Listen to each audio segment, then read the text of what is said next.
Good afternoon, San Diego. 10 News is live at the 40th annual Dr. Martin Luther King Jr. Parade right here at the Embarcadero.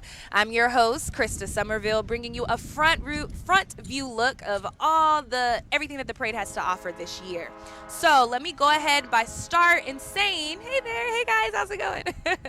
Let me start by saying there is still plenty of time to come out, grab a spot, get a view, because the parade doesn't start until 2 p.m. So we actually have a map for you guys to show you the parade route.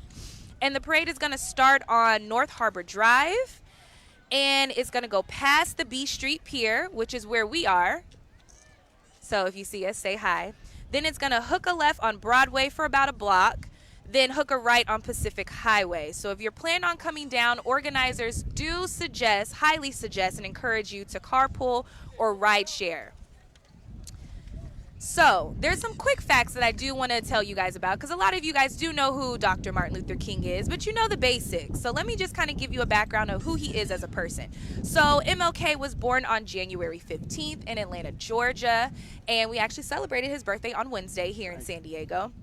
But did you know that he went to college at the age of 15 years old? He attended Morehouse College, and that's where he met the love of his life, Coretta Scott King. They later got married in 1953 and share 4 children amongst themselves. It's Yolanda, Martin Luther King III, Dexter, Bernice. And also, another reason why his legacy is so important and why we celebrate it today is because, unfortunately, Dr. Martin Luther King was assassinated in Memphis on April 4th, 1968. And I've actually been to that now museum, and we'll talk about that a little bit later in the show. But I want to introduce first a very important man for today, Tahiti. Please tell me I got that right. Tayati. I've been practicing, guys, to get his name right, and I just butchered it. Tayati Howard joining me. Thank you so much. Thank you. I'm honored to be here. It's a pleasure as we celebrate the 40th annual Dr. Martin Luther King Parade. This is my 39th year. All right, and this is the 40th annual, so you've been a part I've of done it for 39. I started back in 1981, being mentored by 3 of the mentors that put the parade together, and just have come up, and Alpha Phi Alpha has blessed me to stick with them, and I'm just happy to be here. We're happy to have you. Thank you. So let's just talk a little bit about the parade. What are we going to see today? What can people at home be excited to sit here and watch us on live stream and be excited for? Well, there's 2 big things that I think this parade is separated from most of the others around the country. Regional, all the way up to Los Angeles, Oakland, and San Francisco. Some of those people will be here. Wow. And, of course, local, which is very, very important. Getting the community involved to buy into this is priceless. Yeah. You'll see a lot of steppers. You'll see high schools. You'll see colleges. You'll see community colleges. You'll see state colleges. So in terms of turnout locally and regionally, San Diego, America's finest city, turns out for this parade. They do. And that's why 10 News is here. We are committed to our community and to be able to bring you something like this. If you're not able to come out here, like I said, there's still time. And a little birdie told me it is the NFL playoffs. But if you want to stay in the comfort of your home, that's why we're here, to bring you everything that you need to know. So tell me a little bit, what inspired you to even take on this big task? Because I know that you guys start planning it literally the day after the parade from last year. Well, I've been a philanthropist for well over 40 years in San Diego. My broadcast career started here in the 1970s. Matter of fact, this is my 50th year in broadcasting. So getting involved with the community was very important for me. Finding nonprofit organizations, charities that give back to the community, that work with mentorship. That's really the cause that I look for to get involved with. The Dr. Martin Luther King breakfasts that started off on Friday. Yes, which we covered. Our own Virginia Child was the host of it. She was the host of it, right. So that kicked off on Friday. We go through Saturday, the African American Educators Breakfast, and then going in through Sunday, today's the parade, and then tomorrow we have 2 other breakfasts that take place. So San Diego is fully engaged with the involvement of Dr. Martin Luther King, and we continue to celebrate his life, his legacy, and his accomplishments. Yes, and it's still, looking around, it still rings true to today. It's the perfect thing to talk about. It's the perfect thing to associate yourself with, and it really kicks off the new year. It does. But most people are talking about New Year's resolutions. We're talking about all the things that Dr. King aspired to and how we can be more like him, how we can do more for our community, how we can engage more, how we can get more people involved. I agree.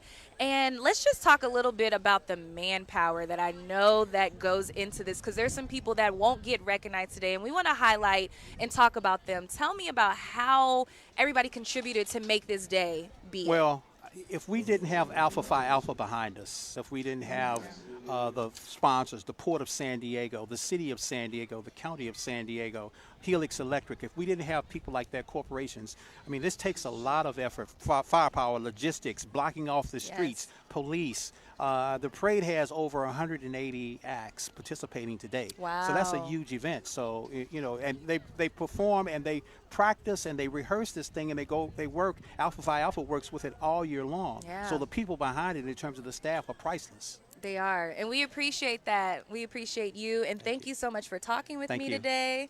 You guys got to check this guy out. He's awesome. We appreciate you. I'm honored. Awesome. All right, Mario, I think we have a video coming up on Movement B. I'm going to be interviewing a Nate Howard. He has a program here that is encouraging young people, especially in the Black community, to kind of tell their story before somebody else does. Yes. So if we have that up right now, if we can play that a little bit so you can get to know who Nate Howard is, and then he's going to join me on set and we're going to talk to him. I honestly believe that anything you put your mind to, you could do. Your dreams can come true. And having that understanding is powerful. Movement B is dedicated to amplifying the voices of this generation by gathering stories together to share a new story of who we want to be. It's the only thing that makes sense to me in creating change in the world. Poetry is universal. Poetry is a language. There's no syntax, there's no periods, no commas. It's really sharing your story in the way that you want to share. Words have a message, and that message is clear that no matter what happens today, the emotions behind them are real. If you have the courage to share who you are loudly, feels like I'm getting nowhere fast. I always mess up, just ask my past. Without any fear. The best things come to those who go out and take it. Without caring about making a mistake or being embarrassed or being ashamed of who you are. I never seem to learn my lesson, hitting the snooze button every morning at 7. We can change the status quo. This is Nate Howard, Movement B. I am the writer to the poem. All right. All right, that was really interesting. And thank you so much for all you do. I was telling Nate that I'm a little upset that I'm just now hearing about him, and I'm just now hearing about your movement. So go ahead and tell everybody what inspired you to even start this. Oh, no, thank you, thank you. Movement B is all about tell your story before they do. I was a student at USC. I was throwing a party. It was organized, registered. It was my senior year. 2 parties were going on, my party and a party across the street, who were friends of mine, but mainly white party goers. Officers came to shut my party down, mainly students of color, and told the house across the street to be safe. Wow. 79 LAPD officers came to my house in riot gear. They made a barricade on my street, 23rd and Hoover. I was handcuffed that night. Eventually, we had a protest the next day on campus and spoke out on the issues of racial profiling that we felt happened on campus.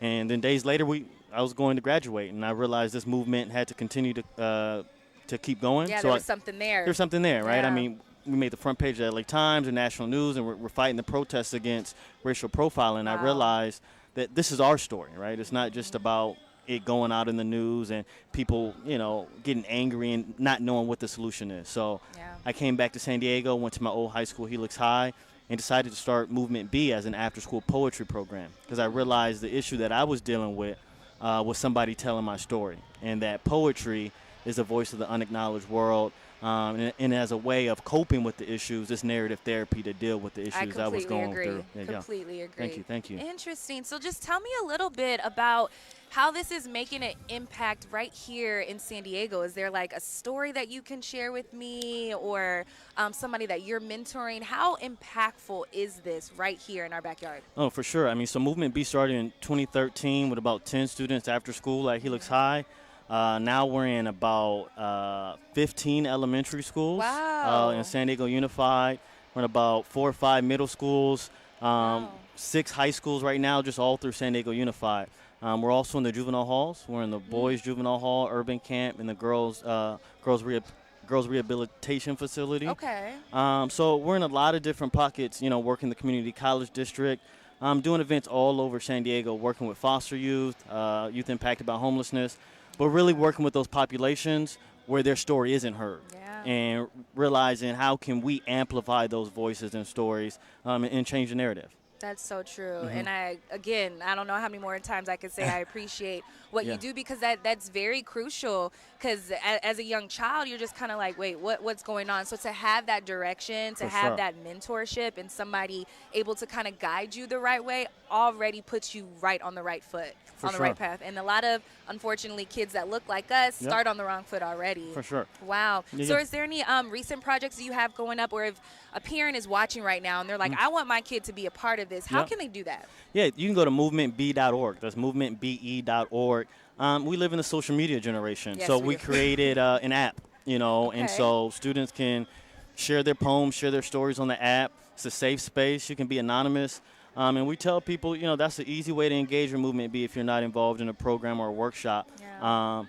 Again, narrative therapy. I tell students, whatever you're dealing with, just write about it, right? We say the poet is the least liar, because you don't write a poem just to make something up, right? True. It really is just figuring out how you get your emotion out. And, technically on Snapchat and Instagram, those aren't the best places in today's age for you to be yourself. Come on now. You're trying to find a filter. You're trying to be somebody else. And so we're really challenging young people to have the courage to be, right? And so, that's really the beauty in it at the end of the day. It's mindfulness and allowing, young people to realize that, it's going to be okay.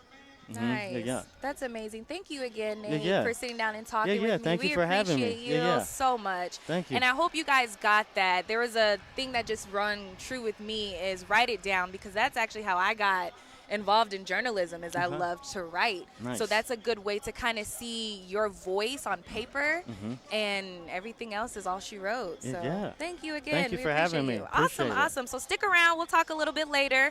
Right now, so I had a couple of great reporters doing some stories, kind of amping up to today, and one of them is the Broadway Heights. We have that queued up, right, Mario?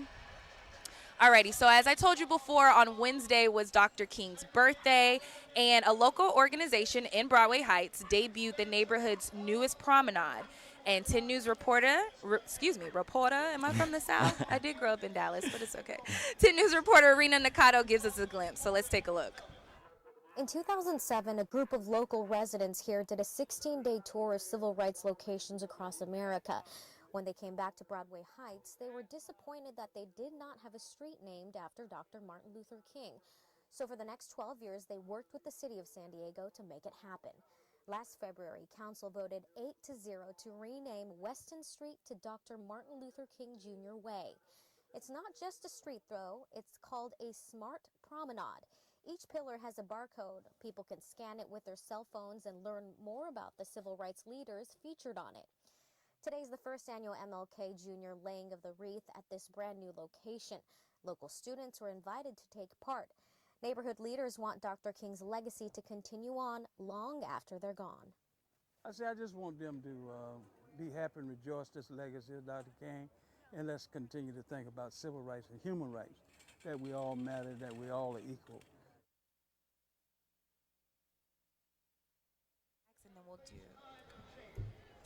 Alrighty, so I really hope some of you guys go to Broadway Heights and check that out. I know I haven't been yet because it just debuted on Wednesday, but it's kind of cool, right? You can go there, put your phone up, look at the pillars, and kind of learn a little bit more.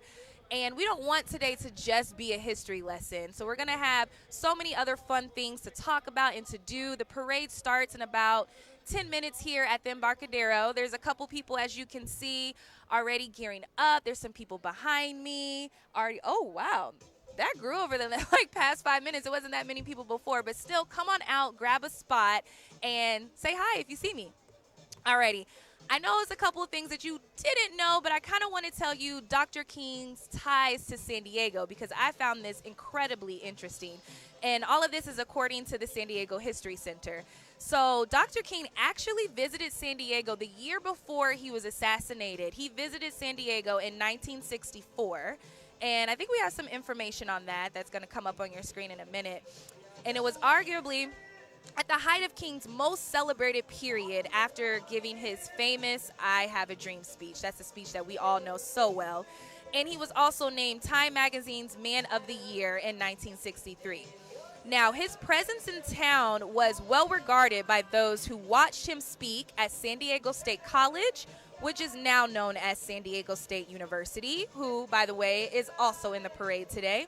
And he also spoke at California Western University, which is now known as Point Loma Nazarene University. Now, when he was here, like I said, he spoke at those colleges, and I just want to show you guys a little speech. There we go. There's a speech that he said when he was speaking at San Diego State College that I just kind of want to read to you guys because it rings so true to today's society. He said, "And I may say to you, my friends, that I still have faith in the future. And I know these are difficult moments, and so many of us are faced with problems day in and day out. And I know that we are still at the bottom of the economic ladder, still the last hired and the first fired. I know that we are forced to stand amidst conditions of oppression, trampled over day in and day night by the iron feet of injustice. But in spite of this, I still believe that we have the resources in this nation to solve this problem, and that we will solve this problem." That speaks so much volume because later on, in about like an hour, I'm going to interview two individuals that are helping young African Americans and minorities in general get into the job market and hold those corporations accountable of keeping their staff diverse. It's going to be a very great interview. That's going to be with Luis Martinez and Cheryl Lee. That's coming up in about an hour, so stay tuned for that. I want to talk about one of these group of kids who put together this float that you will see in today's parade today.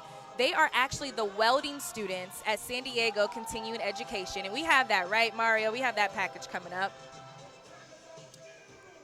No worries. So for almost a decade, the welding students at San Diego Continuing Education have been a part of the parade. So 10 News reporter Jaron Aarons tells us how they're turning what they learned in class to a tribute to liberty. It's got 10,000 notches. This has been one of the most tedious, labor-intensive floats that we have done. More than a mile of wiring. I just hope it doesn't fall apart while we're driving down the road. And a message of liberty on a large scale. It's definitely an honor to be able to work on a project like this. This Liberty Bell replica is the San Diego Continuing Education welding class's entry for the MLK Day Parade. The parade theme every year is Let Freedom Ring. So every year you have to come up with something that revolves around Let Freedom Ring. Second semester student Josh Zazueta has been involved since day one. At first it was fun, and then after a while it became tedious. But between the thousands of hours of welding, folding, bending, and moving, trying to get as many bars on the cart as possible. Zazueta and his classmates learned what it takes to bring a project from start to finish. This is a real world project. We have a deadline, we have a budget. With the regular welding, there's like a little bit of problem solving and stuff to do with it, but with that, it's definitely a lot more like encountering issues that we're just, all of us are like, how are we going to solve this together? And they learn about the spark of freedom Dr. King brought to the world, a message welded into every aspect of the float. The Liberty Bell basically tells us that what he aspired for was accomplished. Looking at things how it used to be and how it is now, a lot of things has changed.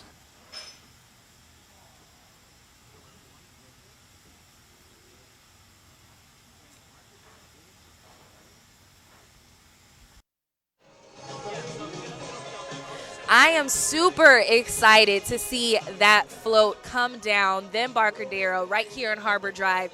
Did you see the Liberty Bell?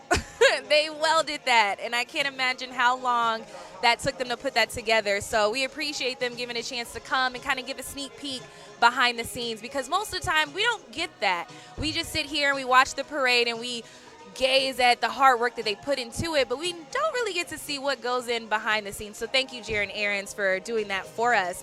And as I look around the Embarcadero right now, there are families of all different ethnicities, from all different neighborhoods here in San Diego, and it just proves that Dr. King's dream lives on right now.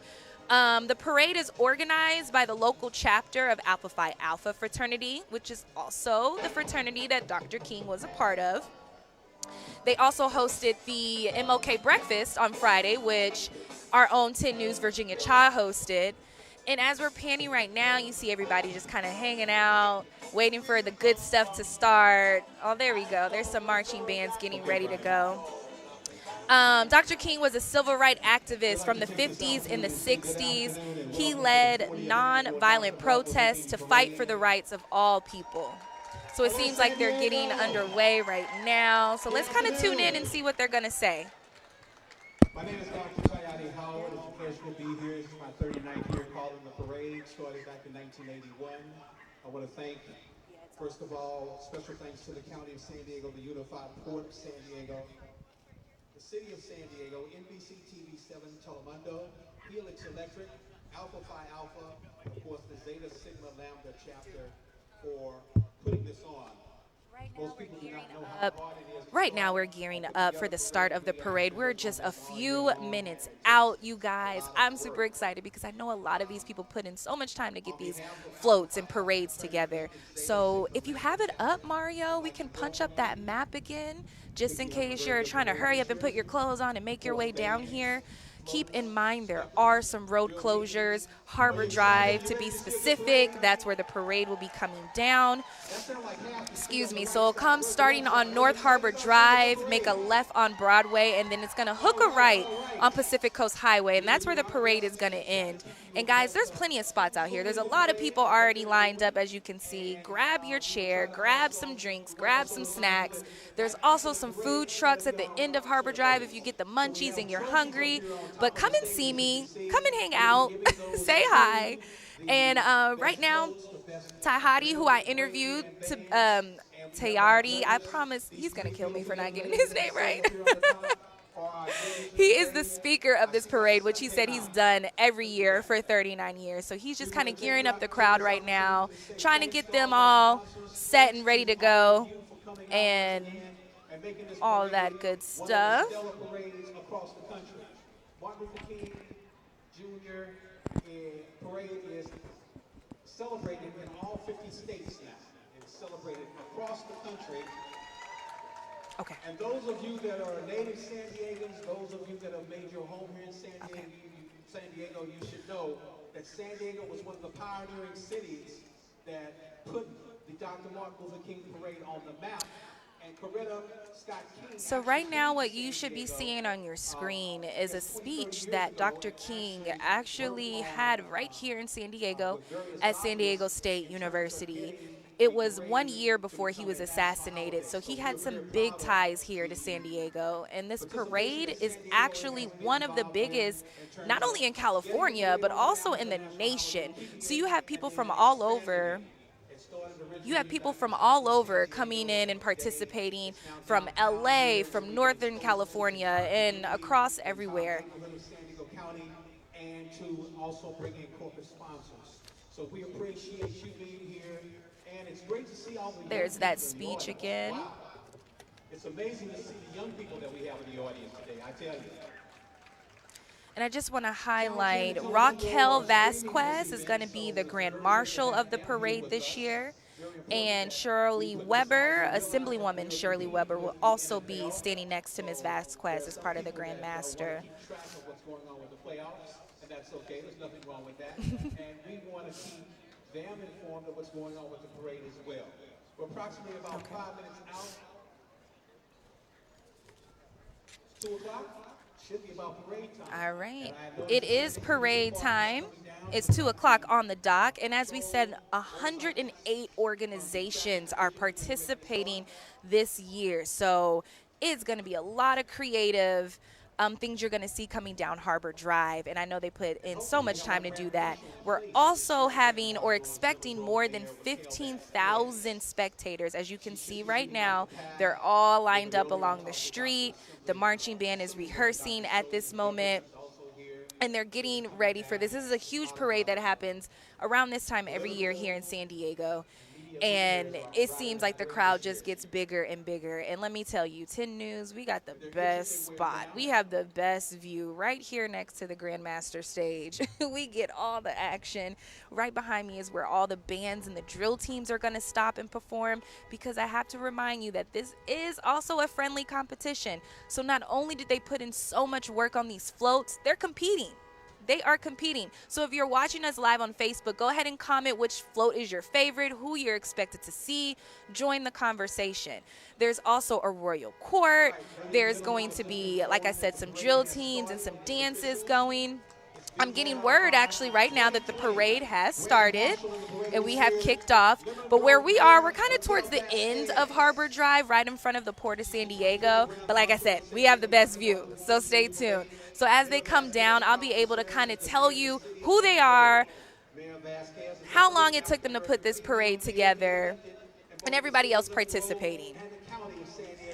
Please welcome Mayor of Lemon Grove, Grand Marshal Raquel Vasquez. And like I told you and mentioned before, Raquel Vasquez is the Grand Marshal this year. She is actually about to speak right now, so let's listen in.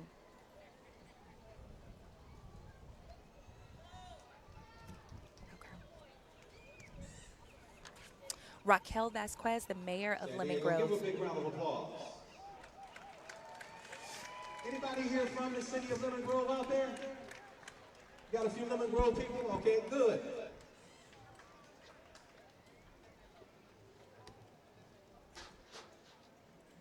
Yes.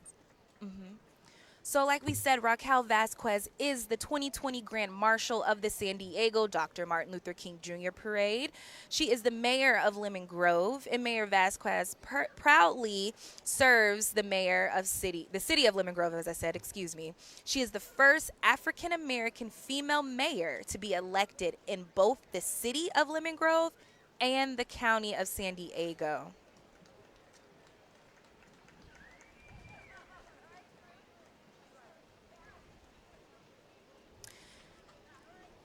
And following up behind Mayor Vasquez is Assembly Member Shirley Weber. Grand Marshal, Lemon Grove Mayor Raquel Vasquez. It's a pleasure to have you in the parade this year.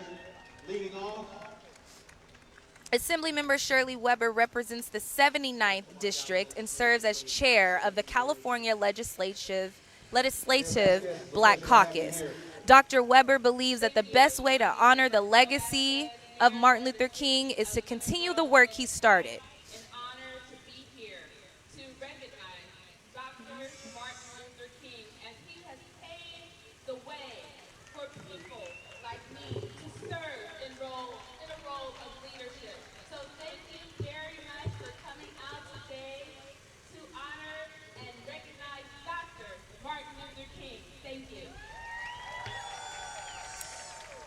And that was Mayor Raquel Vasquez of Lemon Grove. Assembly Member Dr. Shirley M. Weber. She is the 2019 San Diego of the Year. She represents our 79th Assembly District and serves as the chair of the California Legislative Black Caucus. Dr. Weber believes that the best way to honor the legacy of MLK is to continue the work he started on behalf of African Americans and all underserved people.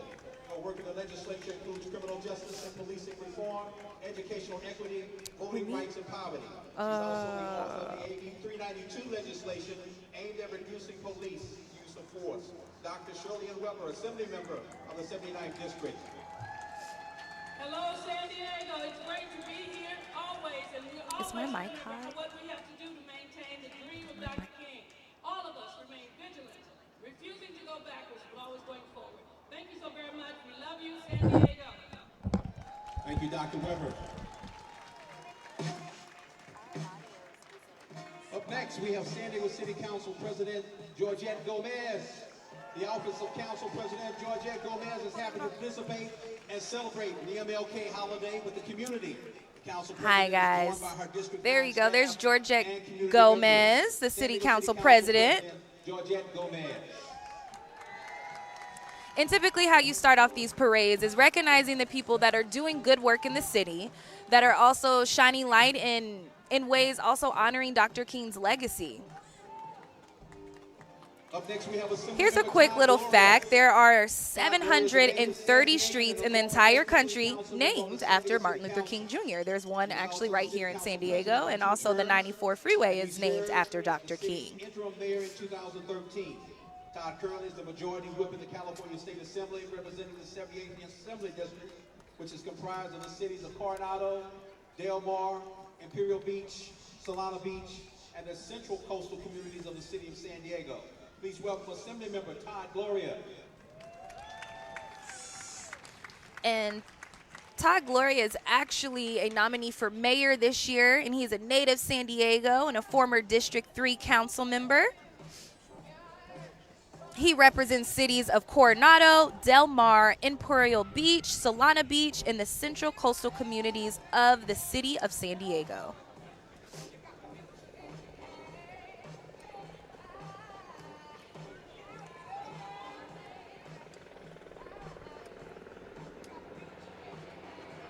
Assemblymember Todd Gloria. Followed by San Diego City Council Member Monica Montgomery. Councilmember Monica Montgomery is the councilwoman of District 4 in the city of San Diego.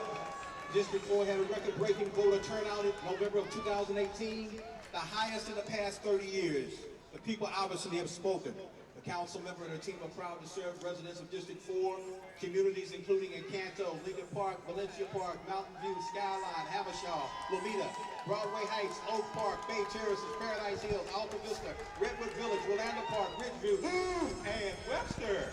And just a little bit more about Dr. King. In 1963, Dr. King helped organize the famous March on Washington, where he held his infamous I Have a Dream speech. His speech shined light on the end of segregation in public schools, protection from police abuse, and to get laws passed that would prevent discrimination in employment. He also led a boycott of buses in Montgomery, Alabama. This was right after Rosa Parks was arrested for refusing to give up her seat to a white man. The Montgomery bus boycott went on for 381 days. But eventually, it led to the abolishment of racial segregation on public buses in Alabama. A graduate of Sweetwater High School and alumni of UC San Diego with a degree in political science. Please welcome City of National City Mayor Alejandra Sotelo Stolas.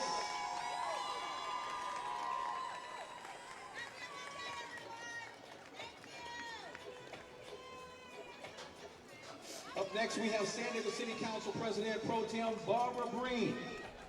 Council President Pro Tem Barbara Breen represents San Diego's first City Council District, and she serves as the chair of the Committee on Budget and Government Efficiency. Breen is also serving as vice chair of the Public Safety and Livable Neighborhoods Committee, and she's a member of both the Committee on Rules and the Committee on Economic Development and Intergovernmental Relations. She was sworn into office on December 12, 2016. San Diego City Council President Pro Tem Barbara Breen. Barbara Bree is also a nomination for San Diego City Mayor. She was sworn into office on December 12, 2016, and we're happy to have her here as well with Todd Gloria. In the Midwestern United States, most of her childhood, though, was spent right here in America's finest city, with the bulk of her education being at public schools in San Diego Unified School District. Education has made all the difference for her in her journey. And she's running for the position. It's very important to see a lot of your local congresswomen, congressmen, and people on city council here supporting Dr. King's legacy, because this is what it's about. It's about being and serving the community. So we're very appreciative as San Diegans, but also as 10 News, to have these leaders right here, part of the parade. And if you get a chance, talk to them. They're normal people. Ask them. Like I said, Barbara Bree and Todd Gloria are running for your city mayor. So if you have a couple questions or some concerns, I see no problem in going and talking to them and just getting to know them a little bit better. All All right. Now we begin with the San Diego Police Department, led by Police Chief David Neslight and the command staff, policing the city of America's finest city with a population of over And here we come as San Diego Police Department, the men and women who protect your streets day in and day out. They keep our neighborhoods safe, and we couldn't thank them any more for what they do. And some of them have paid the ultimate price. And next we have the San Diego Police Cadets. Always good to see them. excuse me. The San Diego Police Pardon me, I Cadets. sneezed. Some of them have paid the ultimate price in sacrificing their life in the line of duty, and we appreciate everything that they do. They helped organize and keep these streets safe, and we're able to organize and block off a couple of these streets so a lot of our spectators will have somewhere safe to sit and watch. There's Chief David Nislet. Sheriff Bill Gore, the 29th Sheriff of San Diego County. The department is overseen by the county's 29th Sheriff, William D. Gore. The Sheriff's Department is represented today by the command staff, the deputies, the explorers, the volunteers, and the professional staff employees. The San Diego County Sheriff's Department. And following right behind them is the San Diego County Sheriff's Department, and we appreciate everything that they do. They're being led by Sheriff Bill Gore, who is the 29th Sheriff of San Diego County.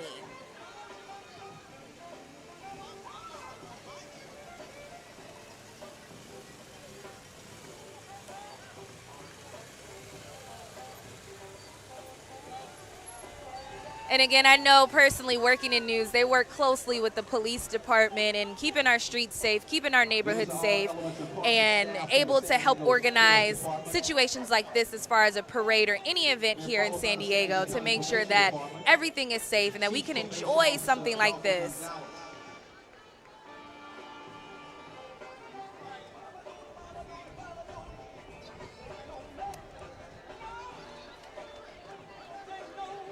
San Diego County Probation Department is led by Chief Probation Officer Adolfo Gonzalez and is committed to reducing recidivism and protecting community safety. Through the empowerment of probation team members and client-centered partnerships, they will inspire and guide towards opportunities to be successful. They will be innovative through evidence-based and sustainable approaches in promoting public safety. The Probation Department has been serving the County of San Diego residents since 1907, and today probation officers supervise more than 12,000 adults and juveniles in the community and another 300 in juvenile halls and urban camps.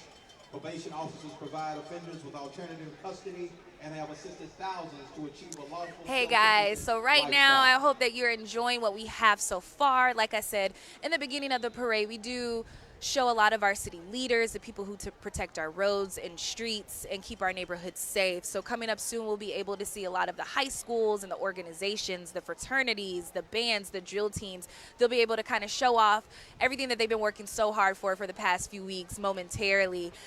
Just a few more things about Dr. King. As I was saying earlier, Dr. King was awarded the Nobel Peace Prize in 1964 for his role in opposing racial segregation and discrimination through nonviolent protests and other means. And I feel like that's another reason why his platform is so important to us, because he always pushed nonviolence. There's Chief Officer Adolfo Gonzalez. And like I said, as I look around the Embarcadero, his dream still lives on within us. There's people here of all different ethnicities, all different neighborhoods, walks of life, testimonies.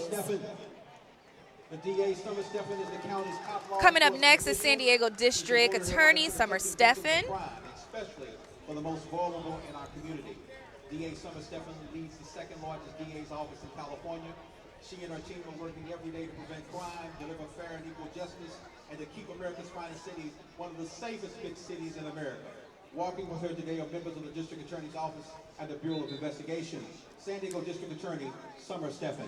Summer Steffen has devoted her life to protecting victims of crime, especially for the most vulnerable in our community right here in San Diego.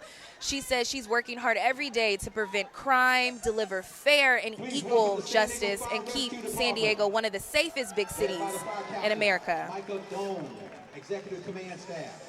The San Diego Fire Department proudly serving the community of San Diego by providing the highest level of emergency and rescue services.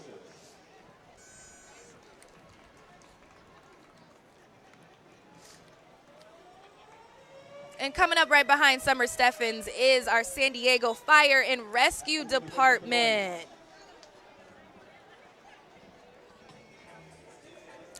The fire department proudly serves the community of San Diego by providing the highest level of emergency and rescue services. And I can say, as a citizen of San Diego, but also somebody who works in news, we do appreciate everything you do, especially during wildfire season, which is so crucial here in California. So we appreciate you guys being on the front lines and doing what you can to protect our homes and to protect our families. Thank you so much. Coming up in the parade, we have Brothers United Fire Department.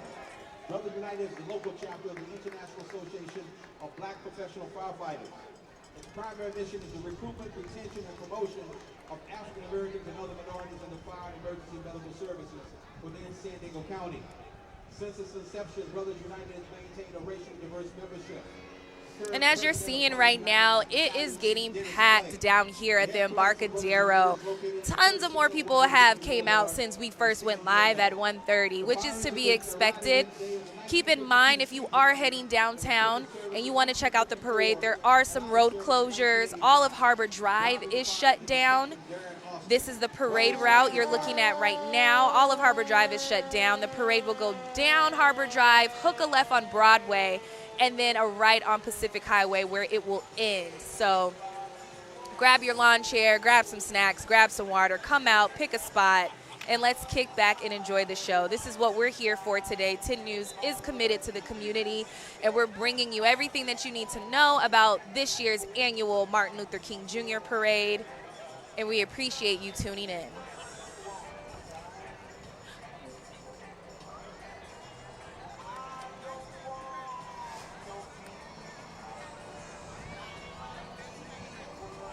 Please welcome the Escondido Police Department, led by Captain Eric Staja. The Escondido Police Department is led by Chief Craig Carter. The police department. And what you're seeing now, I know you're like, okay, there's another fire truck. Okay, there's another police officer. But every single police department from cities surrounding San Diego is here in support of Dr. King. And if that's not commitment, guys, I don't know what is. And we appreciate everything that they're doing for us.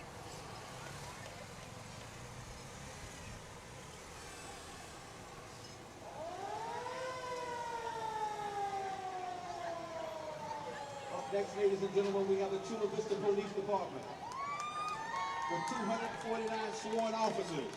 The Chula Vista Police Department, in partnership with the community, is dedicated. And for all those South Bayers, here are the people that protect your neighborhood, the Chula Vista Police Department. If you recognize them, send them a text and say, hey, I saw you in the parade today. I will mention it started off very sunny because we do live in sunny San Diego, but it's getting a little bit chilly now, so if you're still planning on coming out, don't forget to grab a jacket. Led by Chief Josh Mays. The San Diego State University Police Department provides police services to over 40,000 students, faculty, staff, and campus visitors. The department is comprised of a Control Division, Communications Center, Parking Operations Division, Records Unit, Property and Evidence Unit. And what you're looking at now is San Diego State University Police Department. These are the men and women who keep our students safe here on campus. To promote a safe environment in a manner that is fair, transparent, and respectful. Good afternoon and welcome.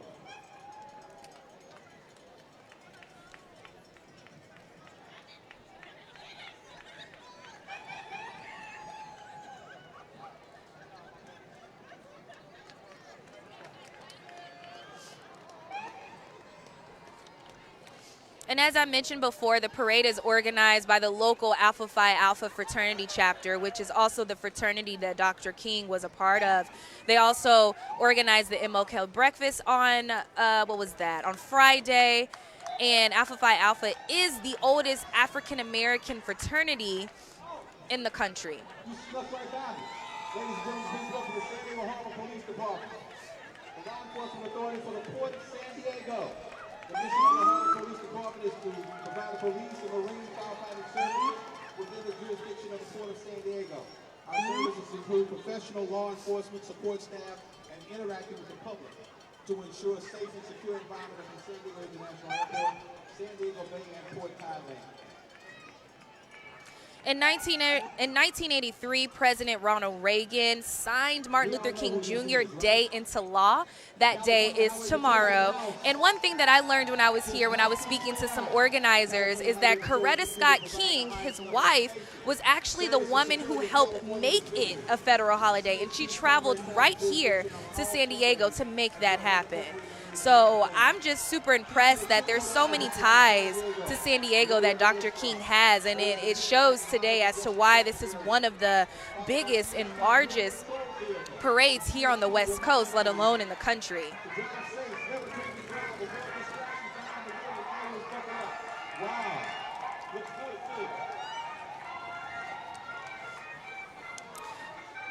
Dr. King was assassinated on April 4th in 1968 in Memphis while standing on the balcony of his hotel.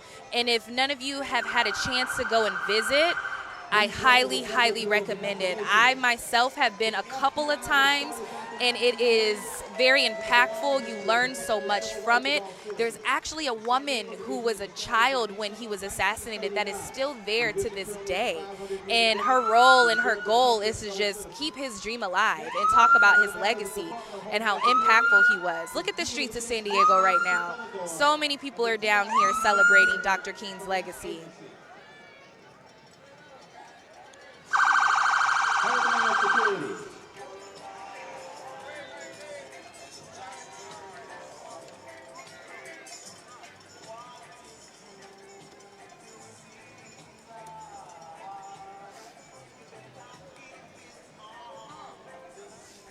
That's such a beautiful shot.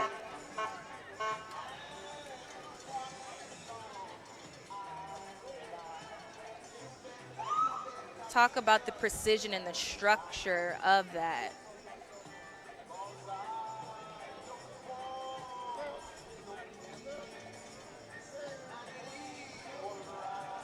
And here we have the Department of Homeland Security also coming down and being a part of the parade.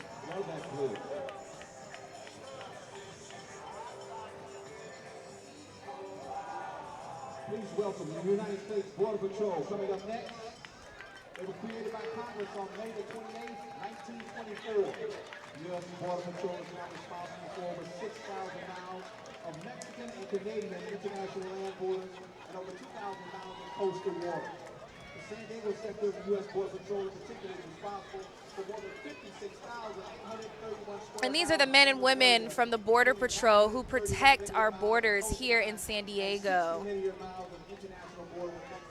which has been such a highlight in today's society and everything that has been going on at our border and across our border. So I can only imagine that this is a tough job that they have to deal with, and we appreciate everything that they do.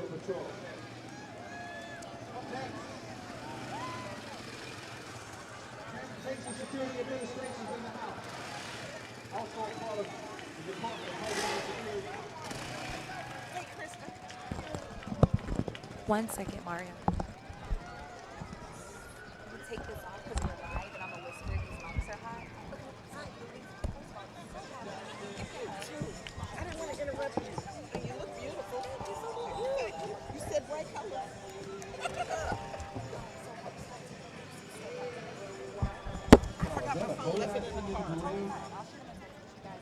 Oh, we're going to go. Oh, okay. We're going to be together. Security Administration.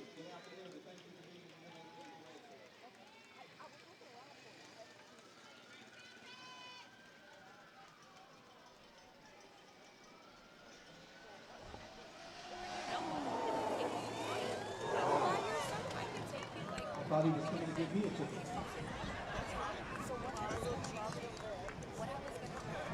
All right. If I hear correctly, I hear a marching band in the background. Please welcome Gaskins Elementary School District 32. The Gaskins Elementary School District 32 marching band from San Luis, Arizona, which is located in the southwest corner of the state of the border. Approximately 99% of the student population is of Hispanic ethnicity. A large percent of the students are living on the low poverty line. The The marching band is composed of approximately 200 students from grades 4 through 8.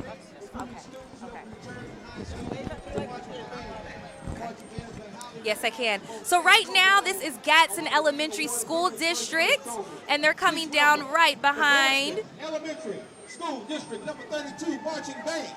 So this is the Gadsden Elementary School District number 2 marching band. They're from San Luis, Arizona, so they traveled all the way over here to be a part of San Diego's Martin Luther King Parade. The marching band is composed of approximately 200 students from grades 4 through 8, including students who have returned from high school to march with the band. The marching band has been highly recognized as both state and local levels. Along with being awarded numerous first place trophies, they are the pride and joy of San Luis, Arizona. The marching band performed in Martin Luther King Jr. Parade in San Diego, California, first in 2013, 2014, and 2015. So we're super excited to have them back here again in 2020. And one cool fact about this marching band, they're global. They actually performed in the 2019 New Year's Eve parade in Rome, Italy. Talk about dedication.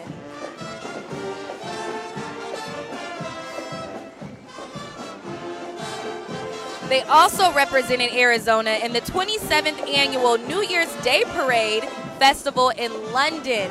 London, guys. So we're super honored and happy to have them here showing us their talent, because I'm pretty sure it took a lot of work to get this together. And I know they're super excited to be in sunny San Diego and give Arizona that hot heat a break.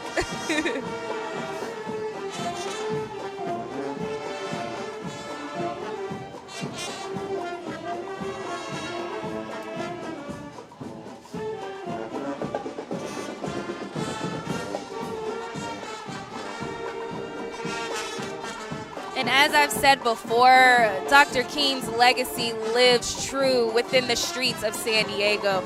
He pushed for equality for all people, not just black people, but for all people. So it's a joy to see these kids of all different ethnicities here supporting and honoring his legacy.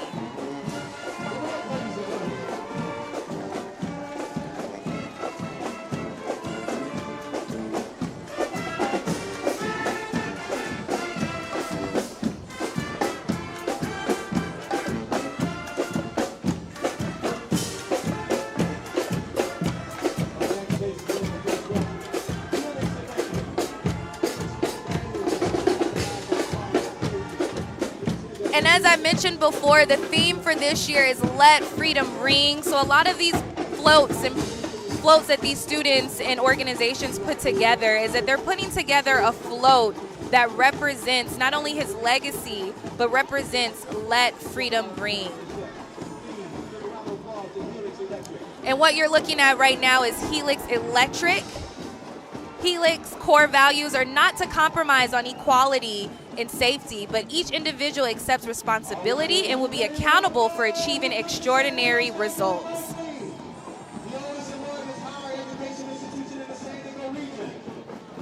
All right, here we go. I see you, ladies. I see you, girl. If you already can't tell, these are the Aztecs. This is San Diego State University, which is the oldest and largest higher education institution in the San Diego County. There's the drill team doing their thing, and right behind them is the marching band. And behind the marching band is, of course, the students, the heart and the core of the university.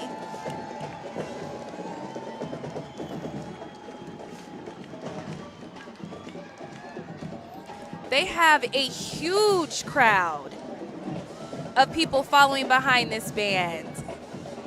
And it's so good to see the local universities and colleges participating in this parade. And if you're a sports fan, the Aztecs men's basketball team is killing it right now. So go ahead and purchase some tickets and support the guys, because they are really killing it right now. At last check that I know of, that they were undefeated. Correct me if I'm wrong, but hey, 7-0 is good for me. And it's so good to see them out here because there's younger kids here that are looking up to them that are like, you know what, one day I might want to be a part of the band, or I might want to be a dancer on the drill team. So it's really good to have these older young millennials come out here to inspire the younger students to get involved to where they can do stuff like this.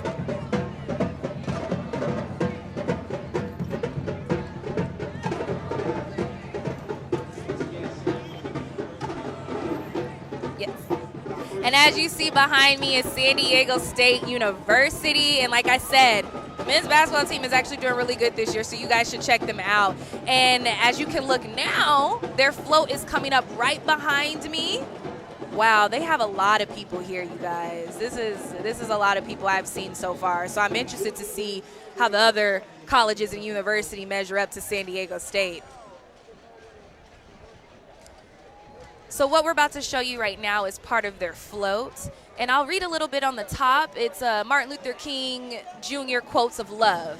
Hatred paralyzes life, love releases it. Hatred confuses life, love harmonizes it.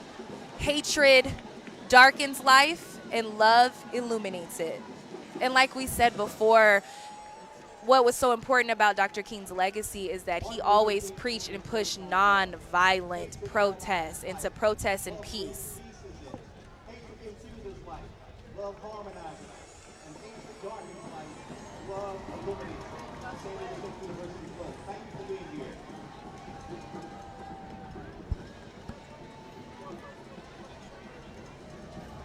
Let us go from Neighborhood House Association Head Start program. So what you're looking at now is the Neighborhood House Association. The Neighborhood House Association was established in 1914 by Helen and Mary Martson. It's a nonprofit organization. They help in assisting immigrants transitioning into the San Diego community. And they've been doing this for more than 100 years. And they distinguish themselves as a cutting-edge, comprehensive human service provider.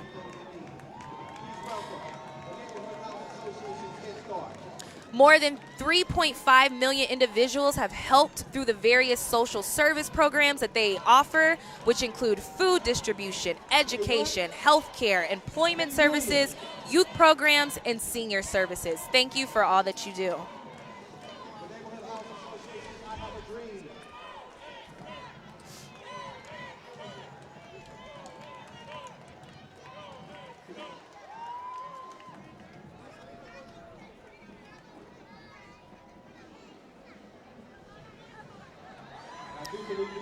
So what we have coming up now is the San Diego Community College District Chancellor.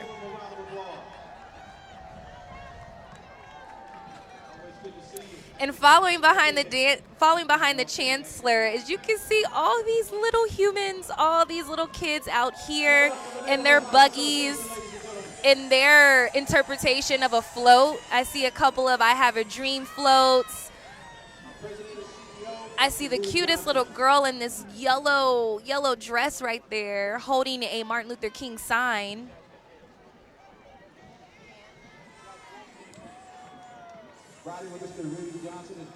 And what I'm grabbing from this, oh my gosh, you guys, they are too cute.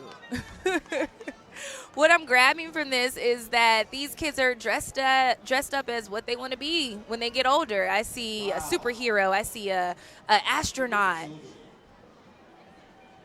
And this is what it's all about, because in order for this parade to continue, we need these kids to be a part of this, because his legacy is going to continue to live on through them.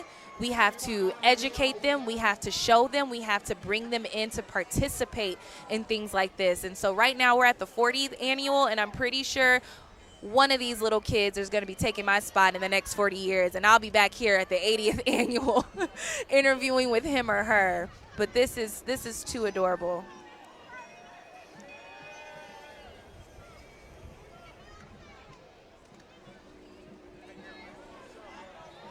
Is everybody enjoying the parade right now?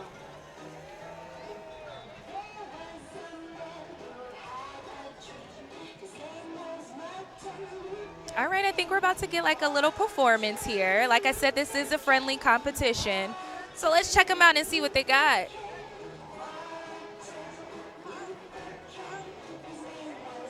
I think I figured out their secret weapon. They're using the kids.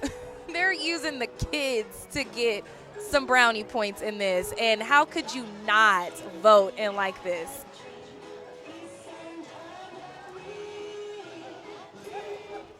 And again, this is the Neighborhood House Association that was able to organize and put this together.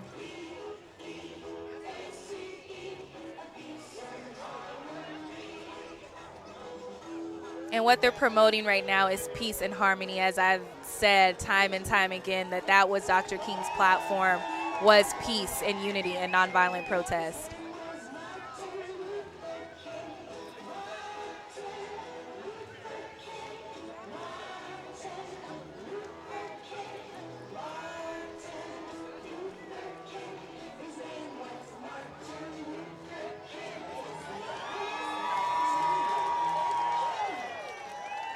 That was amazing. Good job, guys. That was too cute.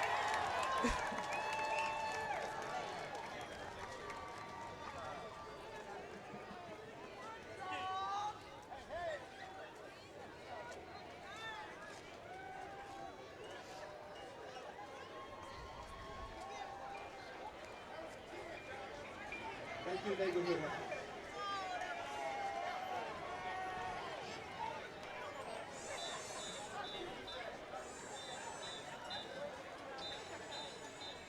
And just looking at the judges' reaction, I think they enjoyed that as well. But how could you not? They're so cute.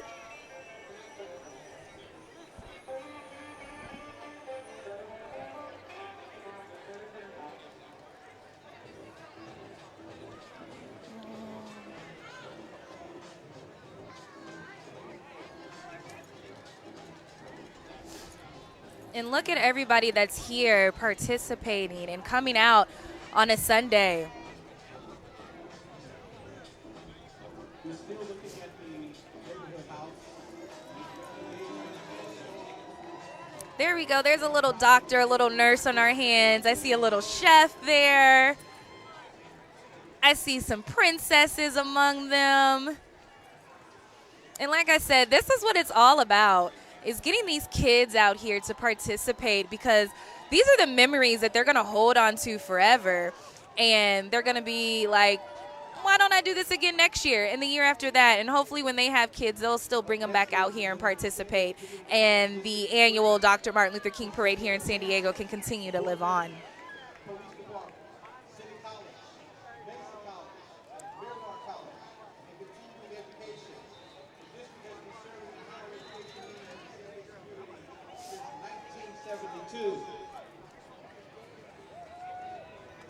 Okay, so this is actually the San Diego Community College District Chancellor. Please give them a round of applause, ladies and gentlemen.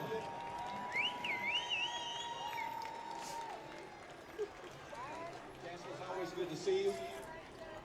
Thank you for everyone who's coming out and all the young people that come to college. All the young people need to come out, get in college. Did you hear that? All the young people need to come out to City College, guys. Education, not incarceration. Just remind you, she's chancellor now of the universe.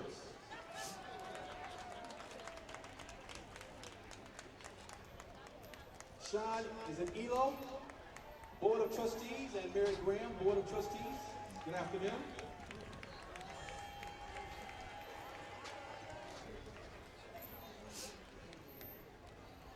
Up next we have Mr. Craig Milgram, Board of Trustees, and Bernie Reinerson, Board of Trustees.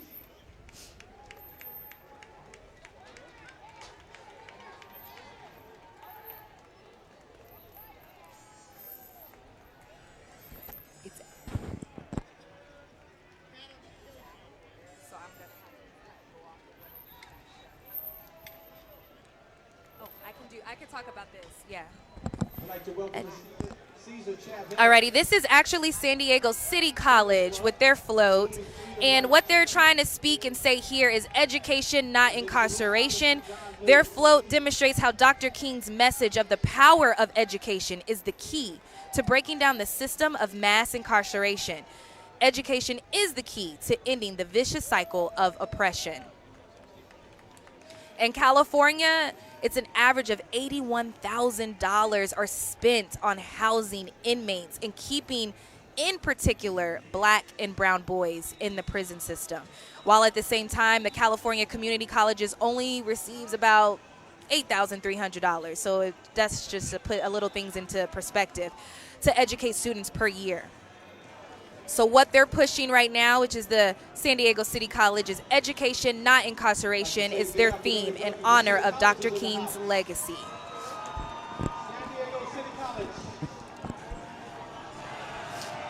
Wow. And you can see and feel the energy from all the students that are behind, because, I mean, look at that float. I'm pretty sure it took a while to put that together. Love it. San Diego City College is followed by San Diego Mesa College in the house. And following up behind San Diego City College is San Diego Mesa College.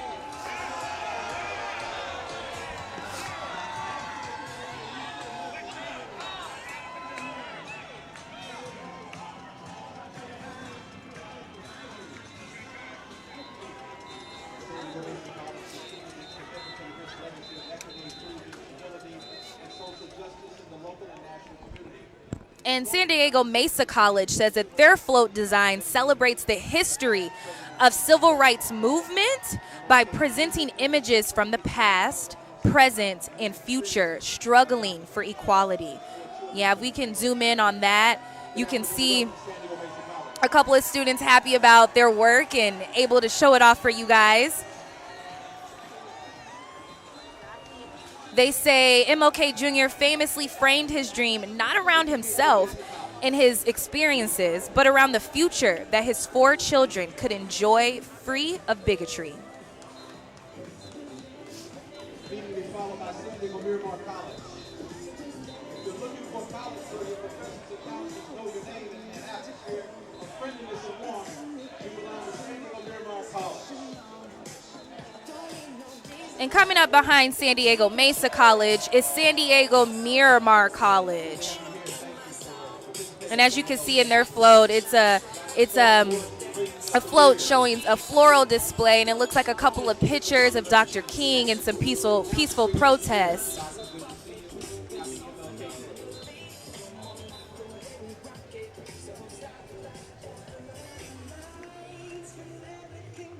San Diego Miramar College. Their floats coming up. Got a lot of nice floats, beautiful floats this year. Beautiful floats. Okay, guys.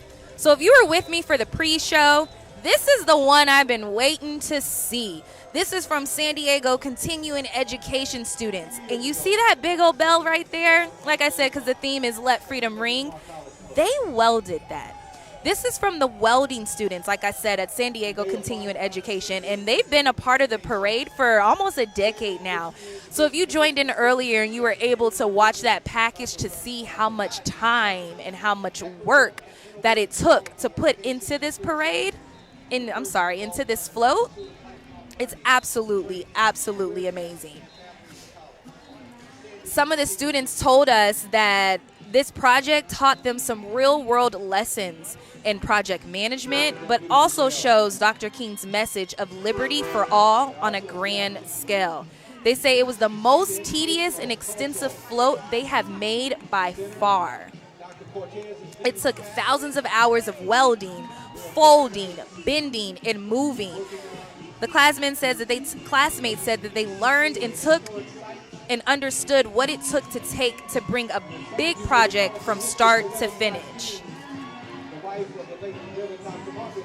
And if you really like this float and you want to see it, what they do is, this float and others from previous parades past, is that they display it at the university in Mountain View. So if you want to check it out, head over to Mountain View and you can see this welded Liberty Bell up close. That's just amazing. Absolutely amazing.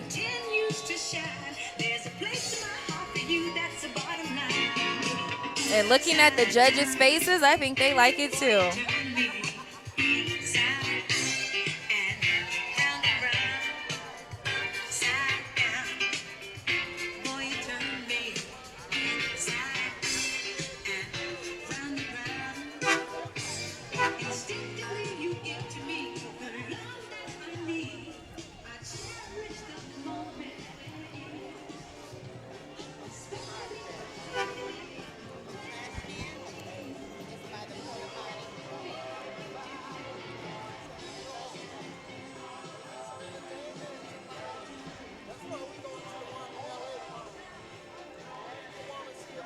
And it looks like we have some student ROTC members out here as well. Coming up is the National City Southwest, post 4630. Up next, we have VFW Post 4630, the Veterans of Foreign Wars of the United States Local Post 4630, located in National City. VFW Post 4630. This group is located in National City, and they honor our local veterans, which we know San Diego is a big military town. And we appreciate everything that our current soldiers are doing and our veterans as well. Commander Harris is a past state commander of the VFW in California and the first African American state commander. Please welcome the VFW Post 4630.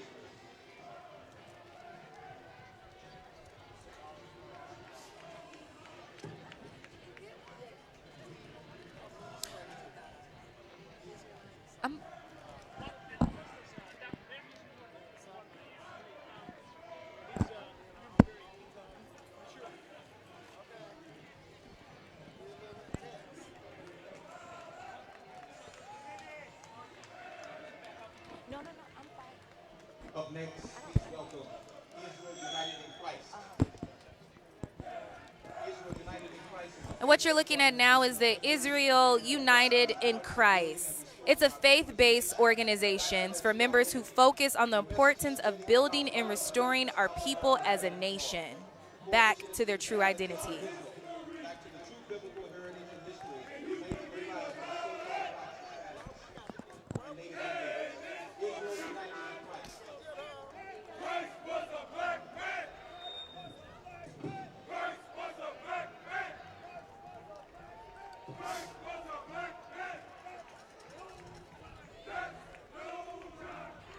The Israel United in Christ, they teach nationality, history, empowerment, and discipline all under God.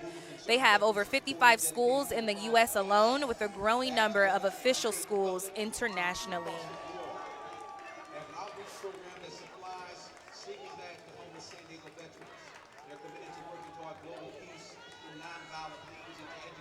And what you're looking at is the San Diego Veterans for Peace group. They support our veterans, and they're dedicated to the cause of peace. They work to educate the public to the true cost of war, and they have an outreach program that supplies sleeping bags to the homeless, not only just the homeless, but the homeless San Diego veterans. 100 years of service from 1919 to 2019. In the spirit of service, not self, the mission of the American Legion Auxiliary is to support the American Legion and to honor the sacrifice of those who serve by enhancing the lives of the veterans, military, and their families, both at home and abroad, for God and country. They advocate for veterans, educate the citizens, mentor youth, and promote patriotism, good citizenship, and peace and security. The American Legion Auxiliary, Unit 310.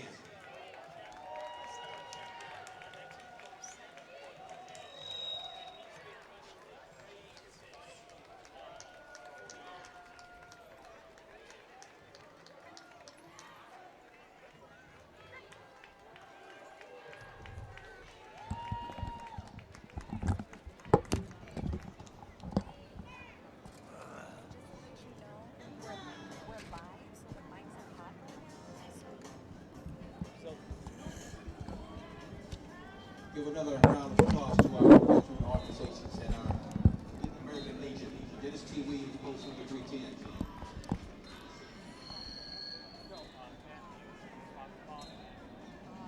Yeah, he's retired president of continuing college of education in San Diego. Yes. Riding in this Mustang, yes. Alrighty, guys, and I have somebody special here with me. Can you hear me, I Mr. hear Matthews? you. Yeah. So let me introduce you. This is Bob Matthews, correct? And you have been a part of this parade since it started, from the beginning.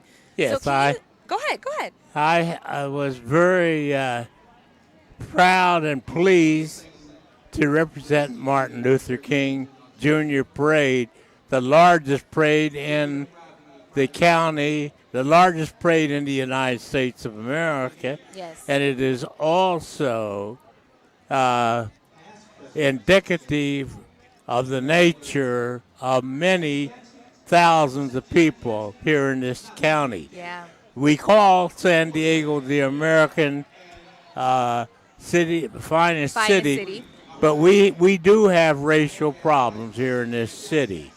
And we are attempting, as Alpha Phi Alpha Fraternity is attempting to delete those kind of thoughts. And to make it more of more equal and more of equality, which is something that Dr. King stood for in his legacy. Well, you can see with the thousands of people that are participating is that we have hope for the future. Yes, we do. We have to. We have to have hope. So tell me a little bit, since this parade's been going on for 40 years now, what have you seen changed over time for the better? Well, the parade used to, before the Alphas acquired the parade, the parade was a community, was making money. And the Alpha Phi Alpha Fraternity decided they would make this a community parade. And they got Coretta Scott King permission to do it. Right, because I heard that she actually traveled here to San Diego to push for that. Yes, she gave permission for the Alpha here in San Diego to operate the parade as a community parade. And Vince Moran and Johnny Bates went to Atlanta and talked with her. And since then, she has been in San Diego County, city and county, at least 3 times. Okay. Wow. She's a beautiful, beautiful person. Wow. I wish I could have met her. That's amazing. Yes. That is so amazing. Okay, and tell me how important is not only organizing and putting this parade together, but how important is this to pass this down to other generations? Well, it's important to pass it down to the next generation to keep alive because peace is not yet here for many, many people. And we do have problems with the homeless and people of this nature, and we need to be cognitive that all people are children of God, and that God did not make any particular race, did not make any particular race important in his eyes. Right. And actually, when you look at the world in general, you will find that on the African continent and on the Asian continent, you will find tribes of people that you can identify. But there is no such thing as a white race. The whites are not a race. Gotcha. So let me ask you this. Like, what is one of your favorite things to look for the parade? What gets you excited about the parade? What's your favorite part? My favorite thing in the parade varies from year to year, depending on what is in the parade. This year, the Gadsden, Arizona group. Yes, they are my favorite because they have come the longest way, and they are one of the largest groups, and they have been here for the past 4 years. Wow. Yeah, who he's talking about is the elementary school that you saw in all blue. They kind of didn't open up the parade, but they were in the very beginning, and they traveled all the way from Arizona. Well, you really find uniqueness when you find an elementary school band. Yeah. And the Gadsden School District is very, very supportive of the ideals of Dr. Martin Luther King, to the point they send so many to our parade. They do. They do. And that's amazing. That's amazing. Thank you for everything that you do, that you have done. I mean, this parade this is the 40th year, and it's still going and it's kicking, and there's hundreds, if not thousands of people here. And I know it's pretty amazing to see 40 years later that this is still alive, well, and kicking. So thank you so much. The parade began as an elementary project around the 49th district, Knox Elementary School. Gotcha. Began as a simple march, and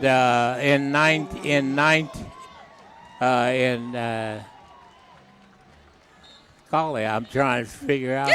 It's okay. But anyway, it began as an elementary march, and Dr. David Geiger, an Alpha Phi Alpha man and president of the Pacific Coast Bank, saw the march, and he said, "You know, Bob, this can become a parade." Wow. And so a committee was appointed, and it became a parade. And the committee, I was on the original committee, along with some other people in San Diego. Wow. And as it became a parade, the Alphas began to take more interest in it. And the net result is, look at what we have here today. Wow. And it was a profit-making parade until the Alphas took it over. Gotcha. When the Alphas took it over, the Alphas decided it would become a community, and there's no charge to be in the parade. That's no awesome. charge. We do have groups that give money, but most of them do not. Thank you so much. We appreciate you coming over. I've heard so much about you today, so I'm glad that you were able to come and speak with me. Thank you so much. Well, thank you, and thank you for publicizing this. Oh, thank you. And You're so welcome. in stressing the parade, help us to realize America is, San Diego is not America's finest city. Well, I've seen some horrible things in this city. And wherever we have diversity in the population, you're going to have needs of togetherness with the ideas of Dr. Martin Luther King Jr. He was a terrific, terrific example. He was. Of what God meant when he created diversity among his people. Awesome. And thank you very much for having me. You're so welcome. Thank you. We enjoyed it. Okay, thank you very much.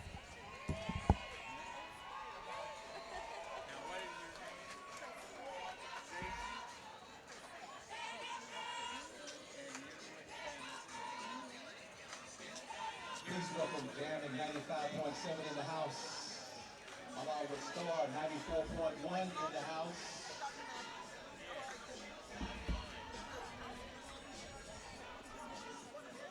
And then Channel 933.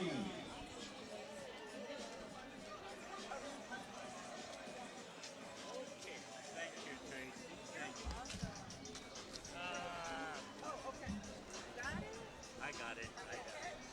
Yeah, All righty. Take care. Take care. Well, thank you. Nice seeing you. Let's Star 94.1 and Channel 933.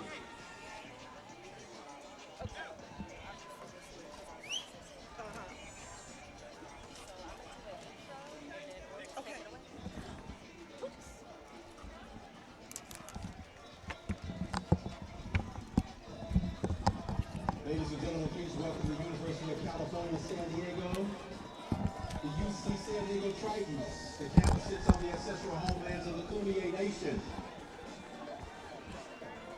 Their academic portfolio includes 6 undergraduate colleges, 5 academic divisions, and 5 graduate and professional schools. Alrighty, so that was such a great interview. That man has been part of this parade since the beginning and even before, when it was just a thought. And I'm super happy that I was able to talk to him. So the History Center here in San Diego says Dr. King's visit to San Diego in 1964 came as Black San Diegans routinely saw discrimination. So the city had earned the name the Mississippi of the West. African Americans were denied loans from banks, housing outside of segregated neighborhoods, and refused entrance by some business owners. So sitting here with me is Cheryl Lee with Bay Vista, and I am so honored to be with her because she is a woman who is doing great things here in San Diego. So thank you. We're trying. You are. Yeah, it's a little wind. We got to play with the wind. Okay. But before we get started, I just kind of want to talk about UCSD's cheer team right now, because you can hear them behind us. It's a little loud. They're beautiful. They are beautiful. And as you've been seeing, as we come down there with San Diego State University, Mesa College, and it's such a big group out here supporting Dr. King's legacy. But I want to go back to you, Cheryl.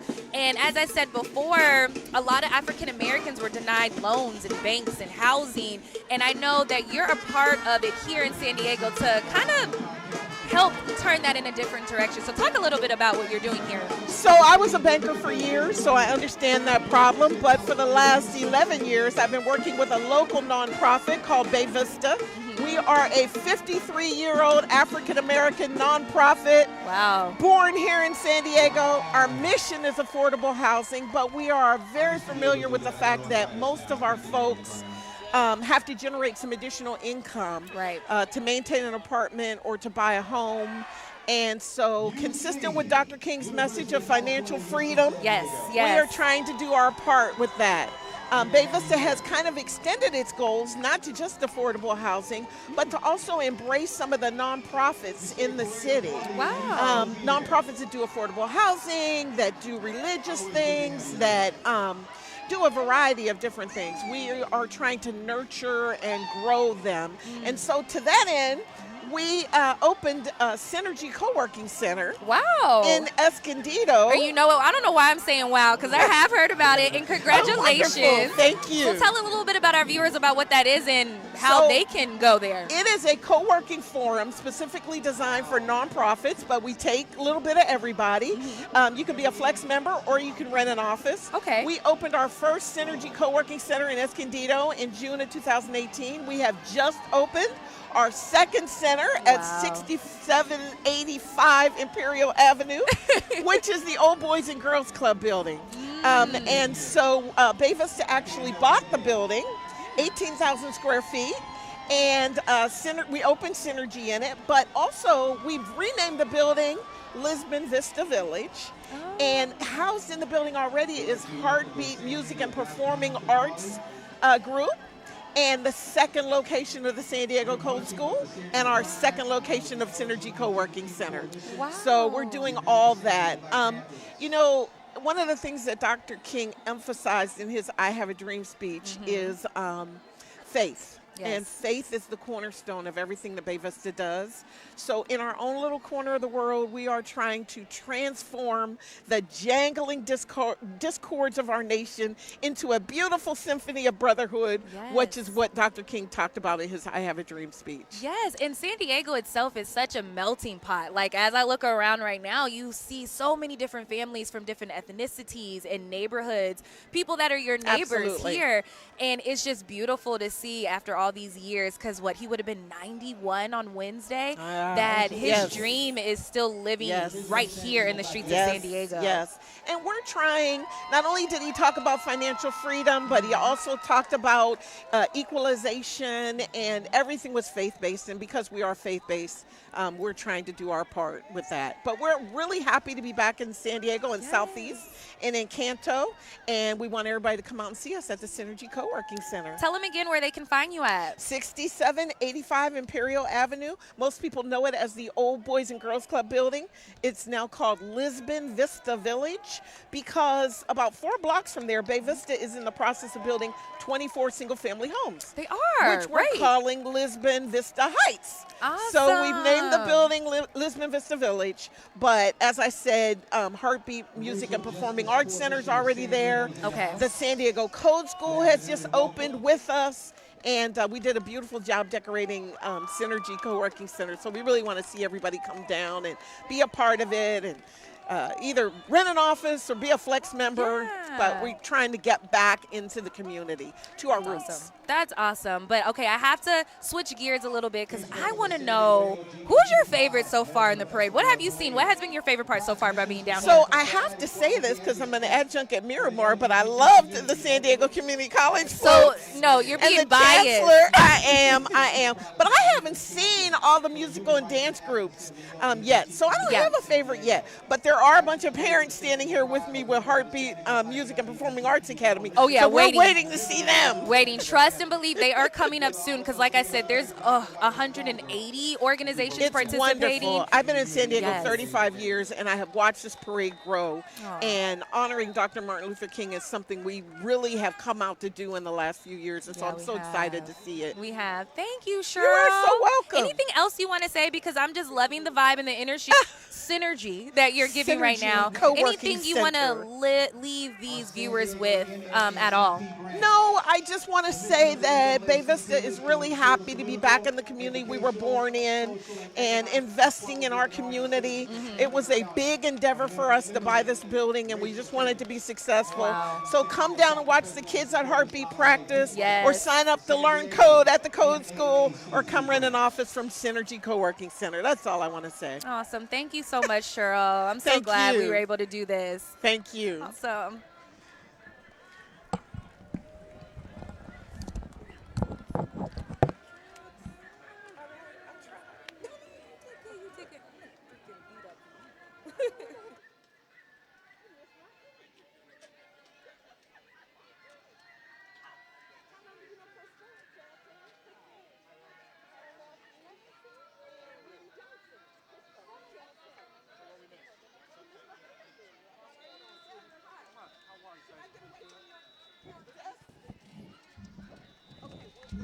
Thank you, Cheryl. You're hiding behind them. Let's see if I can find you on my parade list. You're marching with them. All right, guys. So that was Shirley with Bay Vista. And what we're looking at right now is Bethel Baptist Church, because there's dozens of churches participating in this year's parade. And like I said, it's so good to see these kids out here being a part of it, because that's the only way that this parade is going to continue to live on. Dr. John Ringo, senior presiding pastor.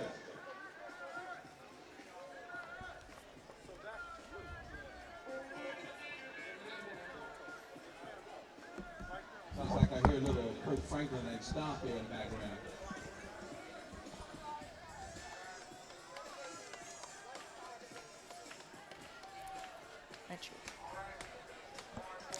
Alrighty, and coming up right now is the University of San Diego. And I actually, you have to give me a second, I have some little tidbits. Of USD. I was able to talk to their organizers about what the students there were so excited to do and be a part of this year. Oh, but first, we got to check out Bethel Baptist Church. It looks like they have a performance going on right now.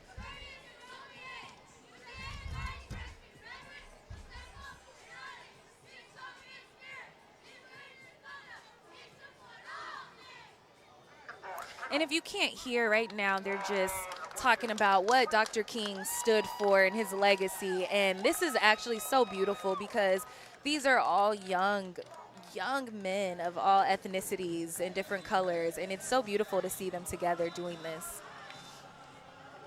And of course, you gotta have the girl power, and here comes the girls right now showing off their talents and their skills.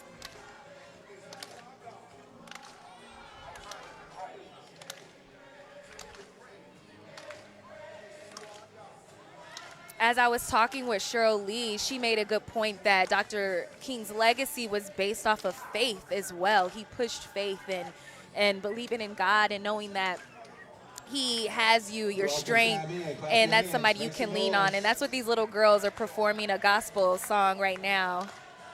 And you can definitely tell, if we can get some shots of the crowd too, that the crowd is cheering them along and participating as well.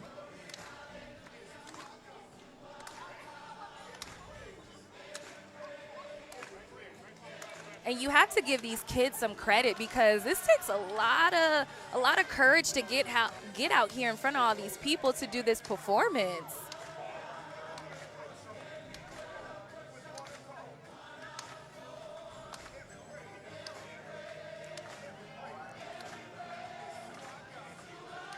They are too cute, you guys.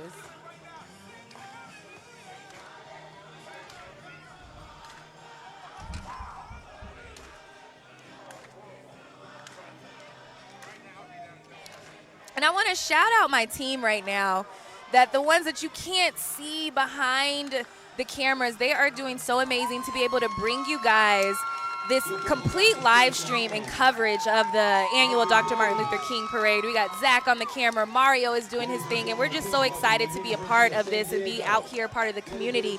But I have to give my team a round of applause, because we wouldn't be able to get any of this done without them. USD's community of scholars are committed to educating the whole person intellectually, physically, spiritually, emotionally, socially, and culturally. USD welcomes and respects those whose lives are formed by different traditions, and they recognize their important contributions to the pluralistic society and to atmosphere of open discussion and discovery. Please welcome the University of San Diego. And these are the faces of students of the University of San Diego, and we're happy that they're out here doing their thing and holding up a banner that says "Honor the Dream," and they participate every year in this parade. There is something I want to shine light on, USD. They actually have 2 graduates that are now astronauts, Matthew Dominic and Dr. Johnny Kim. So what that means, guys, is that they'll be eligible for space flight, including assignments to the ISS, which is the International Space Station, so they can go to the moon and maybe someday Mars. So shout out to USD.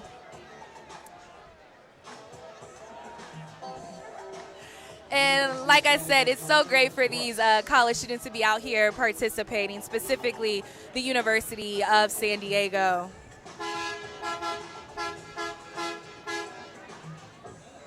And walking over to me now, I have another guest coming to join me on set. It looks like he is part of the Alpha Phi Alpha Fraternity, which is the fraternity that Dr. King was also a part of. You could come on and join me, sir.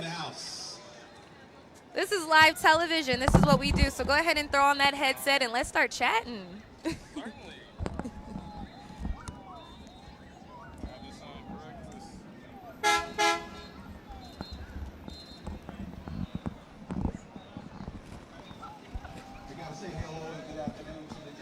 All righty, good afternoon. Good afternoon. Thank you for having me. Of course, go ahead and introduce yourself to our viewers. Who are you? So I'm Fred Jackson. I'm the Southern California District Director of Alpha Phi Alpha.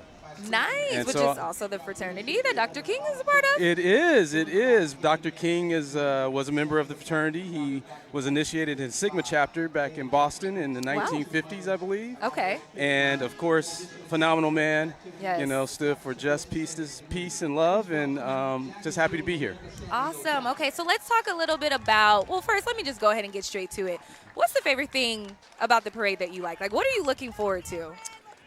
Well, you know, it's just having so many people here, you know, the diversity of people, you know, diversity in not only ethnicity, but faith, tradition, and the like, and just to see how Dr. King has brought this all together, right?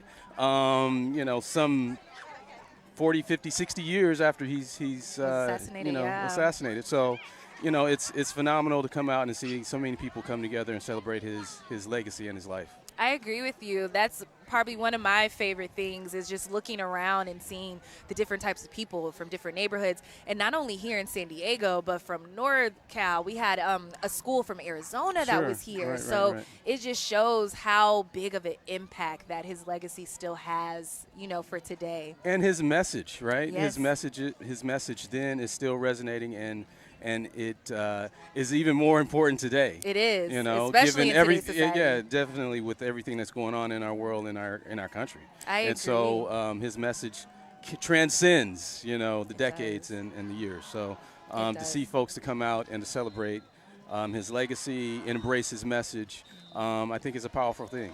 It's very, very powerful. So tell me a little bit about the hand that you play in the parade and like the manpower that it takes to be able to put this thing together. Well, I can't take any credit. Okay. Because I'm the district director, and I actually live in Los Angeles. Okay. And so I came down to support the brothers here. Nice. The Southern California district of Alpha. The boundaries go as far north as Bakersfield and Santa Barbara, and extends all the way south to San Diego, as well as we have Hawaii and Korea. So I came down to be supportive of them. This is their 40th year. It's a milestone year. I want to be here to just celebrate and congratulate those brothers for 40 years of work, right? Yes. It takes, this is not something that you can just wake up and do. You know, it takes years and it takes weeks to prepare and plan for, and they do this exceptionally well. It does. I had asked you a few minutes ago what your favorite part was, and another thing that I love is seeing the kids out here and seeing the youth. You know what I mean? Because that's how this is going to continue. Absolutely. Even when we're gone. So the reason I say that is to ask you, how does your fraternity impact the lives of young black men right now? And like, what exactly are you guys teaching them with what's so in today's society and what you see in the news, and how does those conversations go? Well, the fraternity has several different national programs. Okay. One of which is Project Alpha, which is a program where we teach boys about being sexually responsible, but not only sexually responsible, but then the mentoring aspect of it all, right? Of what it takes today to be a boy of color, how to, and then we also have a national program, Go to High School, Go to College, which encompasses a whole range of curriculum, teaching young boys and girls, you know, various aspects of being, about responsibility, about getting good grades, right, and going on to college, and being prepared for life. So those are some of the national programs we do. The chapter here, Zeta Sigma Lambda, they've been doing a phenomenal job. And I'm going to butcher the name of their program, but it's okay. I've been butchering names all day. And but they have a program that's been going on 20 plus years. Wow. Again, a very dynamic group of brothers in this chapter, and that I really commend, and being very entrenched and involved in the community. Concerned about the plight of our community, the plight of young men, and trying to teach them and train them to be very responsible young citizens. Wow. And as we're speaking, I'm looking at these High Steppers drill team. Right, and look at the little look cutie. Wow. Look at the With cuties the fatigues there. on. Right. And as we were just speaking about how important this is to have the youth here, and because these are the things they're going to remember. Absolutely. You know, I definitely remember the times I went to parades as a kid, and it's going to encourage them to keep going and hopefully bring a friend, and then they tell a friend, and it can be even bigger than what it is this year. So it's amazing to see that. Is there anything else you want to leave us with, or any projects that Alpha Phi Alpha is working on? Wow. I mean, we're constantly working and involved in various different aspects in the community, in Southern California.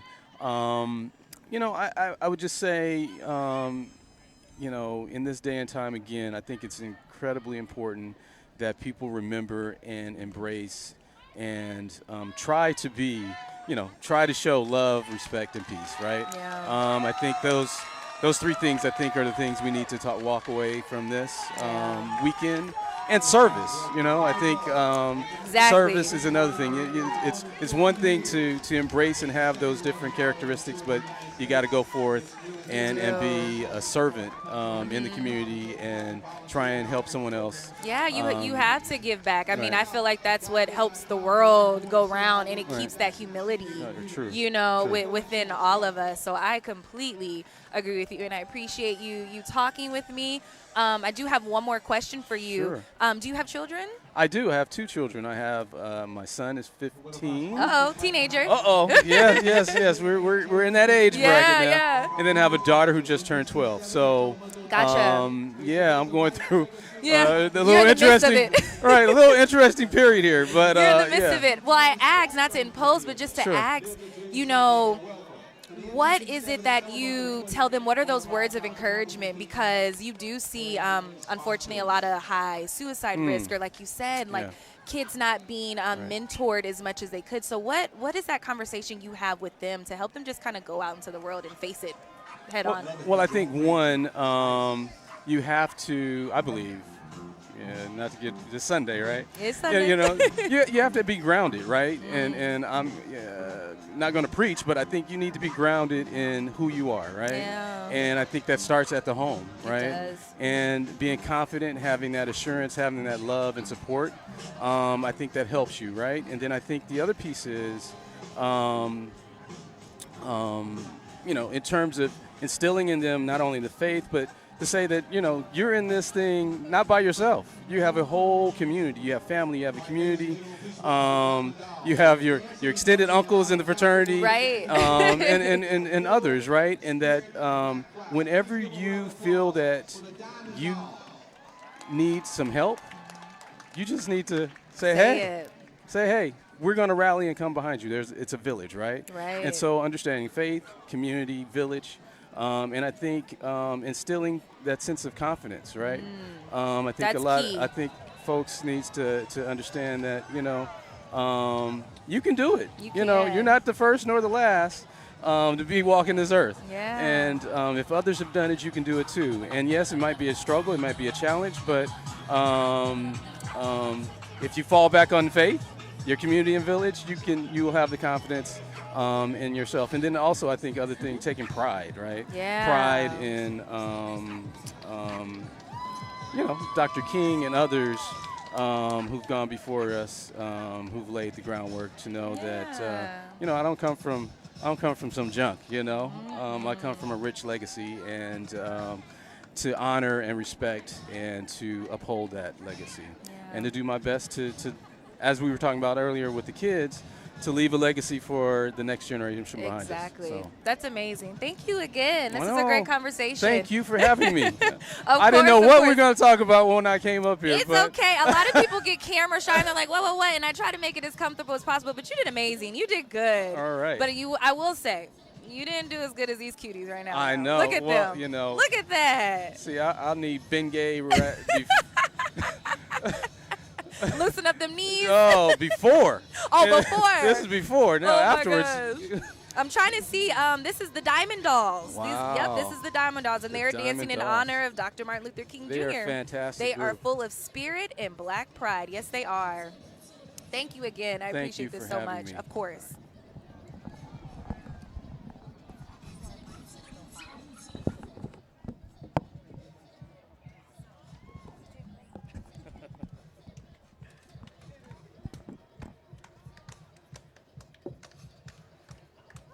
All right, you go, girls.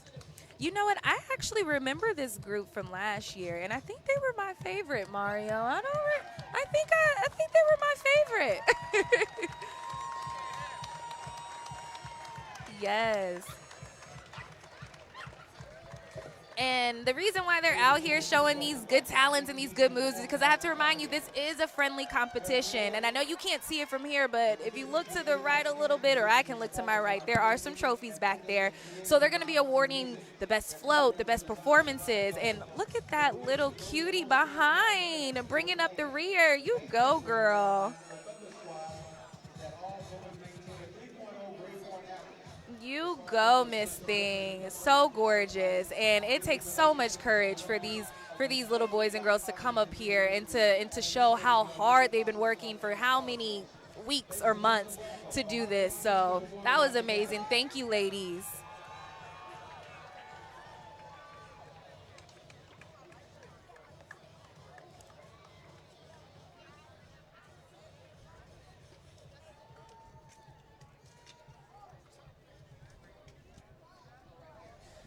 And we actually have another group that's actually up right now about to show us some moves. Let me see if I can figure out who this is. Give me 1 second.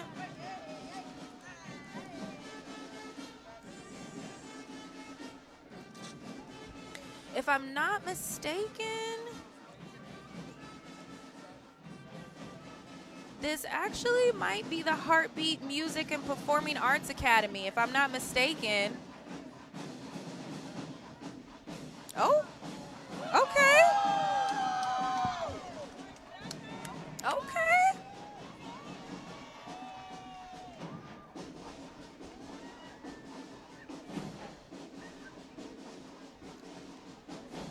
And I know I keep asking everybody what their favorite thing is for the parade. And I'm going to be a little selfish right now. This is what I look forward to. I love seeing these kids come out here and do their thing. And you have to support and cheer these kids on.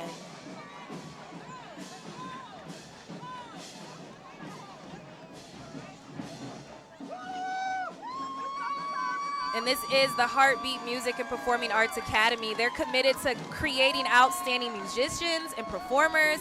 They're focused on creativity through the environment of music. Their programs are designed to provide goals. So it's not just them participating, they actually help set goals for these kids. They believe that those goals are most transparent when they're connected to a plan.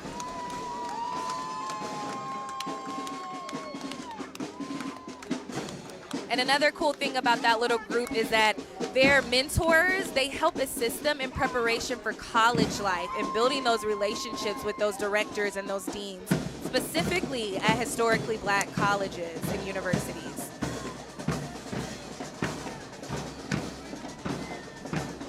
Those kids are the ones that are in our building.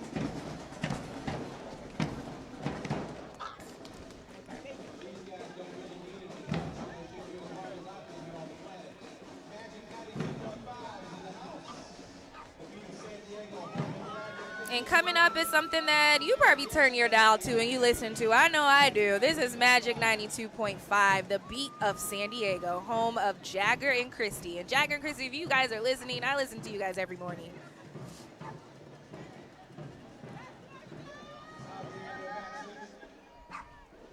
And as I mentioned earlier, a lot of these schools and these drill teams and these bands, they're out here competing for a trophy and honestly bragging rights. And I know it takes so much time for these people to put in the work and the hours and the rehearsals. So it's really cool to see them come down here and finally put it up on display. And then let's also recognize those parades. One of my favorites was the welded Liberty Bell, which took those students thousands and thousands of hours to even do.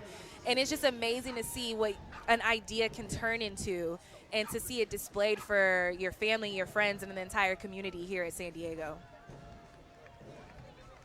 And just to remind you, we're about a good hour or so in. We're down here at the Embarcadero. The parade route is going down Harbor Drive right now. And it's safe to say it's not too late to come out here, guys, if you want to. There's some food trucks down the street.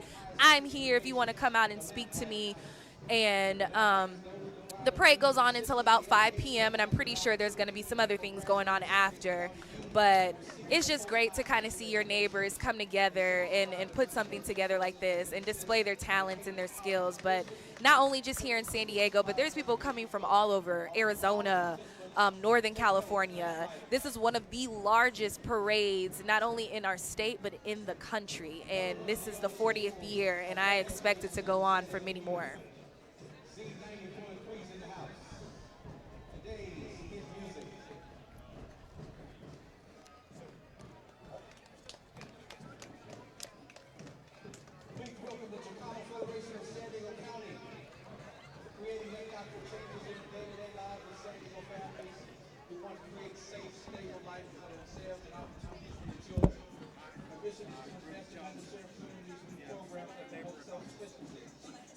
Yeah.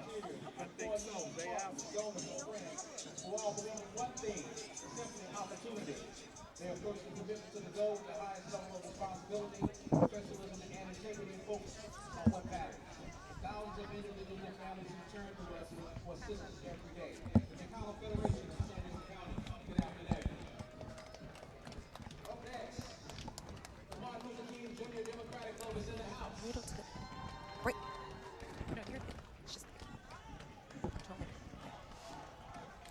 All righty, and as we continue to go on for this parade, I've had plenty of people come down and talk to me, which is always exciting because it's good to learn the people behind the parade, but also the people that are participating in it. So go ahead and introduce yourself and tell us, our viewers, who you are. Absolutely. Rudolph Johnson. I'm the president and CEO of the Neighborhood House Association. We're one of the largest nonprofits in San Diego. We service south of Temecula to the Tijuana border to the eastern edge of El Cajon.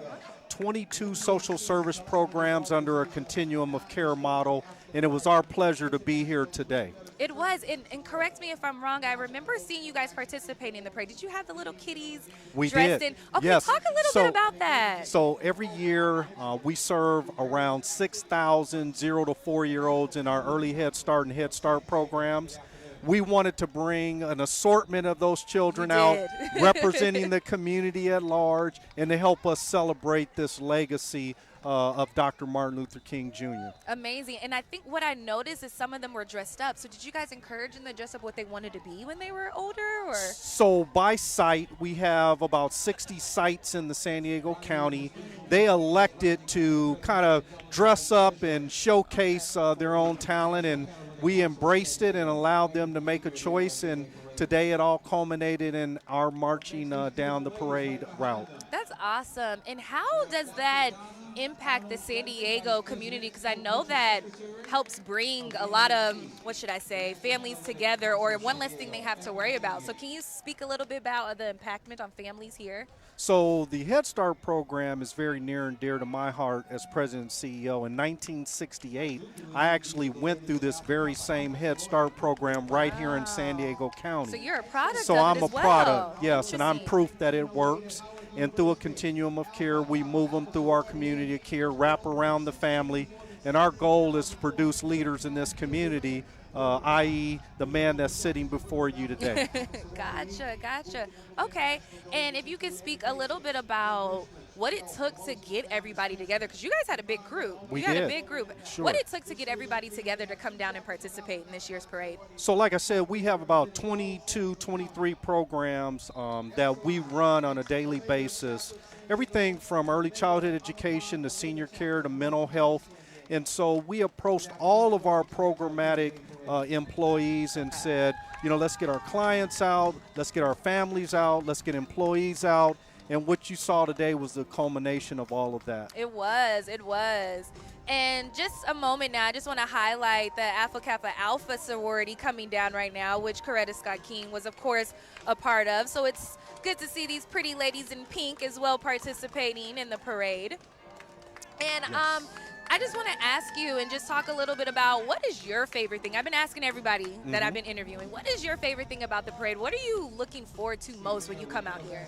Well, being a product of this community, I look forward to the day itself, really celebrating the legacy of the man who really built a bridge for us from the 60s to current, and then it's our responsibility as responsible citizens to build a bridge for the next generation. That's so and true. so that's what I feel when I come out.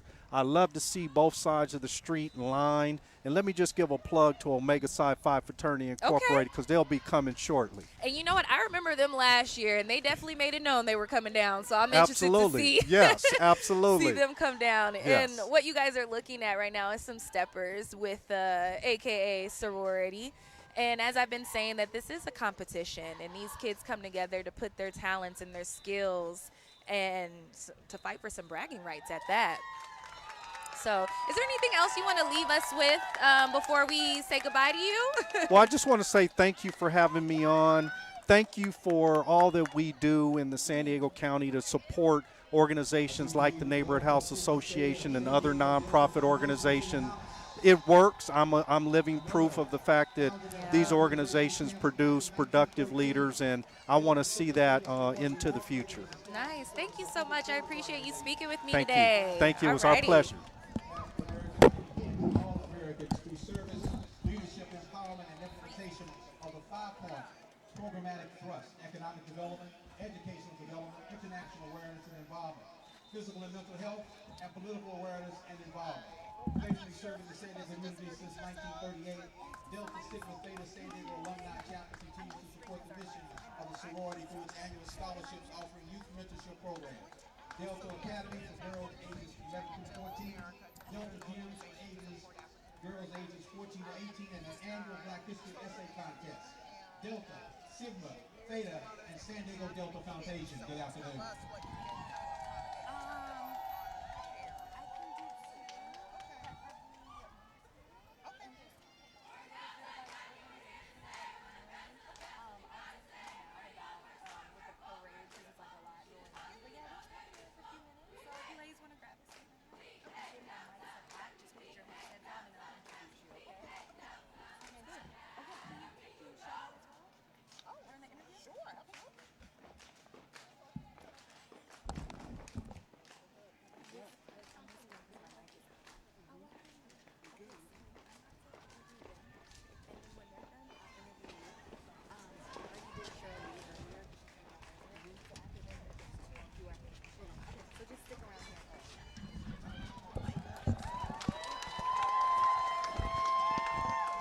And again, these kids are brave and have so much courage to come out here and show their talents and their skills. And if Mario wants to cut to me, I put on Mario's jacket. Because it's cold out here, y'all. What happened to the sun? I am freezing. No. It's all fun and games. But I did have to put a coat on because I don't want to get sick. And they need me at work this week. But I want to go ahead and turn attention to these two lovely, beautiful women. And let me go ahead and fix this for you because we want to make sure you look good on air. Thank you. You guys look good. Matter of fact, do you mind scooting over a little bit towards me? Sure. I know you're going to feel a little crazy in the head, but that's the voice that you hear is Mario. Okay. Hi, Mario. Hi, Mario. He's just going to help direct everything. But tell me a little bit about who you are and why you're here in your organization. Great. Well, my name is Antoinette Marbre. And I'm Shantae Hobson. So nice to meet you. Hi, and we are both proud members of Jack and Jill of America, the San Diego chapter. Jack and Jill of America is an organization that specifically was founded to support African American families and youth, to help them develop leadership skills, have a sense of their identity, and to develop into young men and women who can better society. Which is absolutely amazing. And okay, I have to say this because I did shout out AKA. I have to shout out the Deltas because they're going to kill me, and I have families who are Deltas. Get that? They were just here showing off and doing their steps too, so we're happy that they're able to be a part of this parade this year. And then go ahead and introduce yourself, ma'am. My name is Shantae Hobson, and I'm also a mother and a member of Jack and Jill of San Diego as well. Okay, I'm going to start the question off just with something a little fun. What's your favorite part about the parade? What gets you down here every year? You know, it really is sharing this moment with family, with my children and with my sisters and Jack and Jill, and just being out in the community. So it's just a time to come together, and it's so much fun and so meaningful. I completely agree. And you guys said that your children are here with you, right? Yes. And it's because it's a learning experience. We started this day on the bus and started as a teaching moment for our kids about, you know, how we as African Americans used to have to sit in the back of the bus and how people have fought and died just for us to have that right. And so that's how we started today. And I think all of our kids are learning about our heritage as well. They are. Like, been interviewing all day, and I always bring it back to the kiddies and to the children because we're at the 40th annual. For it to be 80th annual, they have to be here. They have to be a part of it. They have to be excited about it, to tell their friends to come, and it's just going to grow even more. You know what I mean? Yeah. So tell me a little bit about what your organization does and how it impacts the community here in San Diego. Oh my goodness. So Jack and Jill was founded, it was actually founded on the East Coast in Philadelphia in 1938. A group of African American mothers came together really with the goal and desire to create opportunities for their children. Right. Since that time, we have grown to over 240 chapters across the country, still with that same goal and aim, to provide leadership development opportunities, cultural development opportunities, and service opportunities for ourselves and for our children. Right. And so that happens through a variety of programs that we do each year: community service programs, cultural programs, programs to help them understand about health and wellness, and also service to the community. True. Yeah. True. And I'm glad that you said that, because there's actually a young man I'm speaking with right after you guys. It's also holding these corporations and housing accountable, because I know we're, 40, 50, 60 years after the civil rights movement, but a lot of racial disparities still rings true to today. So it's so crucial that you guys' program is still kicking, it's alive, and we it's don't helping want to people go backwards. Definitely we don't want want to look forward and make sure you can't move forward unless you know where you came from. Exactly. Right? And that's another reason why it's so good to have these kids out here in the parade, because it is kind of like a little history lesson. You know what I mean? And you learn every time I come out here, I learn something new about Dr. King. Like his ties to San Diego that I had no idea about. Absolutely. And I'm like, whoa, Coretta Scott King has been here to push for things. And I'm like, this is absolutely amazing. Yeah. Right. Wow. It does. It makes that history real for our kids. It and does. This year, one of the things that we're doing in our organization is actually reenacting some of the civil rights marches and speeches. Wow. So that it can become realer for them. I mean, our kids obviously were not alive during that period of time, and they can read about it or hear about it in school, but to actually put on the clothes, to read the speeches, to talk amongst ourselves about what it meant, to talk to family members who were there, it makes it real for them. And so this year we particularly wanted to use that as a theme, and it's a lot of credit to our mothers who organized that, including Shantae, but it's been a really meaningful experience for our children. That's so powerful. And you guys brought something, and I want Mario, if you can, or just hold it up right here in the center and just talk a little bit about this picture. Well, this is a picture from the march from Selma, and I'm sure everybody remembers this from history. But it was a powerful moment about voting, and this is how there were 2% of African Americans that were registered to vote in Alabama at this time, and so they organized peacefully and marched for days, not minutes, not hours, but days, in order for us to have a right to vote. Right. And so this is very powerful, very important for people to know that people died so that we could have the right to vote. Right. Correct me if I'm wrong. Is this the march that went over the Edmund Pettus Bridge? It is. And the reason why I say that is, we can put this down. The reason why I say that is that I actually been there. I don't know if you ladies had a chance to go. I have not. I have been there, and it is literally a step back into the history book. And there's people out there for free telling you about that day, that was there as children about that day. So if you parents watching or kids, if you guys want to go and see that, I highly recommend it, or even going to Memphis where he was assassinated, because you can learn so much there. But another cool thing is here in San Diego, we have a couple places you can go to and learn a lot more about Dr. King. So I appreciate talking to you ladies. Thank you so much for taking the time out. And I appreciate everything that you guys do for the community as well. Well, thank you so much. You're so welcome. You're welcome. All right.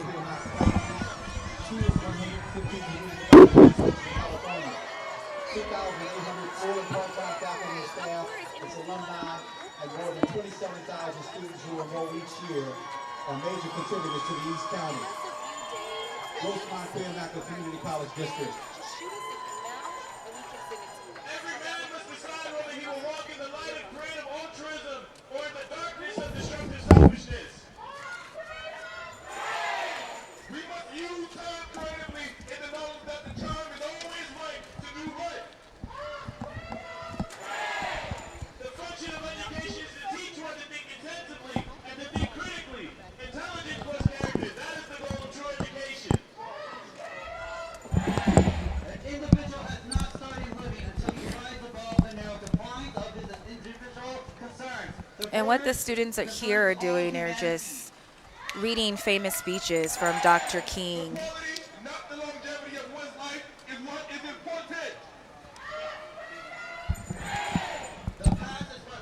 and to remind you that this year's theme is Let Freedom Ring. So they have to incorporate their float and their participation in this parade to that theme of Let Freedom Ring.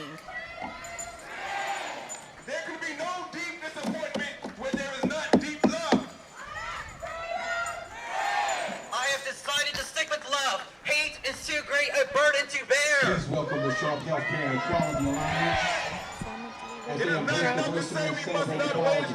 As Sandiego Healthcare leaders Sharp is a not-for-profit, but for people, which means all of the resources are dedicated. So the History Center says, the History Center of San Diego says that Dr. King's visit in San Diego, which was in 1964, also came as Black San Diegans routinely saw discrimination. So bad to where the city of San Diego had earned the nickname of the Mississippi of the West. So around that time, a lot of African Americans were denied loans from banks, housing outside of segregated neighborhoods, and refused entrance by some business owners. And I'm saying that to introduce my next guest here, which is Luis Martinez, one of the founders and CEO of We the Plug. But I'm going to have you go ahead and introduce yourself and tell us exactly what WTP is and how it's impacting the community. Yeah, so my name is Luis Martinez. I'm the founder and CEO of We the Plug. And what we do is we foster in Pan-African and Latinx founders and make sure that they have access to funding, fundamental education, and also resources that they need to succeed in their business as well. Awesome. And I just want to make this little note. The little voices you hear in your head, that's just Mario. So if he tells you to do something, listen. I'm just kidding. So tell me a little bit about what I've been kind of talking about and teasing to these people about your interview today is that what you do with WTP is that you hold these companies accountable and make sure that they hire more of a diverse staff. And so just speak a little bit about that and how you guys do that. So we also do that as well, but the main component is we're all about ownership. And so we focus on the startup space where you have a lot of Pan-African and Latinx founders that are willing to build their own companies, right? And so a lot of times that they run into such issues such as like access to funding, as we talked about. They run into issues such as just trying to get the resources that they need to actually start a business. Right. You know, and so what we do is we provide those fundamental sources for them to succeed. Now, on the workforce side, we make sure that there are opportunities for Pan-African and Latinx founders, not only founders, but also just your regular 9-to-5 workers as well. So working with the ERG groups within the big corporations, such as like an Intuit or something like that. So when you started WTP, and a lot of it was to help other entrepreneurs, yes. How much of a need did you realize that your company was needed here in San Diego? Well, I actually started a little small kind of like get together where we were discussing how to build an ecosystem here in San Diego. And so what happened was describe an ecosystem for some people that's not. So an ecosystem involves several factors. You have the universities, you have your startup founders, you have all the small organizations that entails that. So that encompasses a whole community. And so what usually functions in those communities are resources such as funding, meaning capital. And so with that ecosystem, what we decided to do is trying to grow within the Pan-African and Latinx communities. And so it kind of went from like a local thing to kind of global thing all in 1 month. Wow. Me actually doing a We the Plug event in Silicon Valley, which we're actually kind of celebrating our 1-year anniversary, which is coming up. Wow. And so we're going to be doing a big event in Oakland as well. But serving the local community is what matters the most to us since we're here in San Diego. And so what we decided we want to do is implement in the future, coming up in 2020, programming to allow folks to kind of learn more about the fundamentals, which is, you know, learning about lean innovation and lean canvas and making sure that their ideas are validated in the market. Because at the end of the day, the market doesn't care if you're white, black, you know, whatever color you are, it cares that you deliver a product or service that's viable. True, and this is so important because you have a lot of millennials and kids even out here right now that are like, oh, I have this idea, or I want to be a business owner, I want to be an entrepreneur, but they're like, okay, where do I start and how do I get money to do that? Well, there's a lot of so there's a big issue going on with their folks that are outside the community making decisions for folks that have lived the everyday life of Latinx entrepreneur or an African American entrepreneur, etc. Okay. So what we decided to do is take that knowledge and understanding and build programming around it. So now you can talk to people that have been through what you've been through, been through the struggle. Just getting to work or your programming is a difficult task within itself. People don't understand the trials and tribulations that actually come along with that. So that's good. And as I've been speaking with a couple people today, and we just talked about how important that mentorship is and that leadership is here in San Diego to help guide not only children but young adults and heck, even myself, into this business. And so just talk a little bit about some of the past projects you guys have done and what you have coming up. So we've done so many projects in a small amount of time here in San Diego, which has actually been awesome. First event, we actually did a pitch event. And so we actually partnered with a company called Republic. And so everyone that pitched got $5,000 onboarding credit. Wow. And that was huge because I didn't expect that first time up, Right. just connecting with people on LinkedIn. And that's how I actually got connected with folks in Silicon Valley because of the event that I did in Silicon Valley. So my goal was to bring those resources to the local San Diego ecosystem. And so we've done that. We've done events with Intuit. We actually done a cybersecurity event where we were teaching folks the fundamentals of cybersecurity. Wow. And also that's a big industry which folks are trying to get into. And also just getting that fundamental knowledge of, your idea. I actually have a little workshop coming up on Wednesday where we're talking about the ideation stage and where you can go. So many people have so many ideas, but they don't know where to go with it. And so I kind of provide those opportunities within We The Plug. Okay, and if anybody is interested in that, where can they go to get this information? So they can go to wetheplug.com, which is THA. So it's WETHA PLUG. So it's wetheplug.com. You can also catch us on Instagram, which is _WeThePlug. And also, me and myself, you can catch me at Lucito, _entrepreneur on Instagram. So. Okay, all right, sit tight. I want to keep talking to you, but I want to talk about this cheerleading group right here, showing off their skills. This is Hilltop Middle School in Chula Vista in the South Bay. So Chula Vista, stand up. And like I've said before, this is a friendly competition. So these girls are displaying something that has probably took them not only days but weeks to put together and then come out here and to perform for you guys. So let's just take a listen.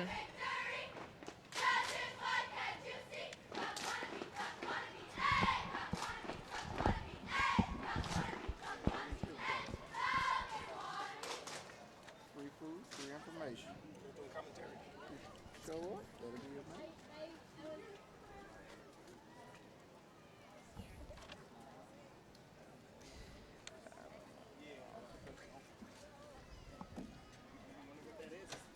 What's up, world? It's your girl, Tokyo Vanity checking in, aka Miss Go Best Friend, that's my best friend. And go around my bro, DJ Ty.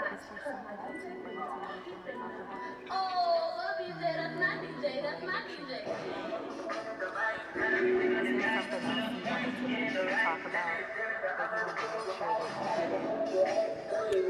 Talk about an upcoming project. Hold up. Get it, girl. Get it, girl.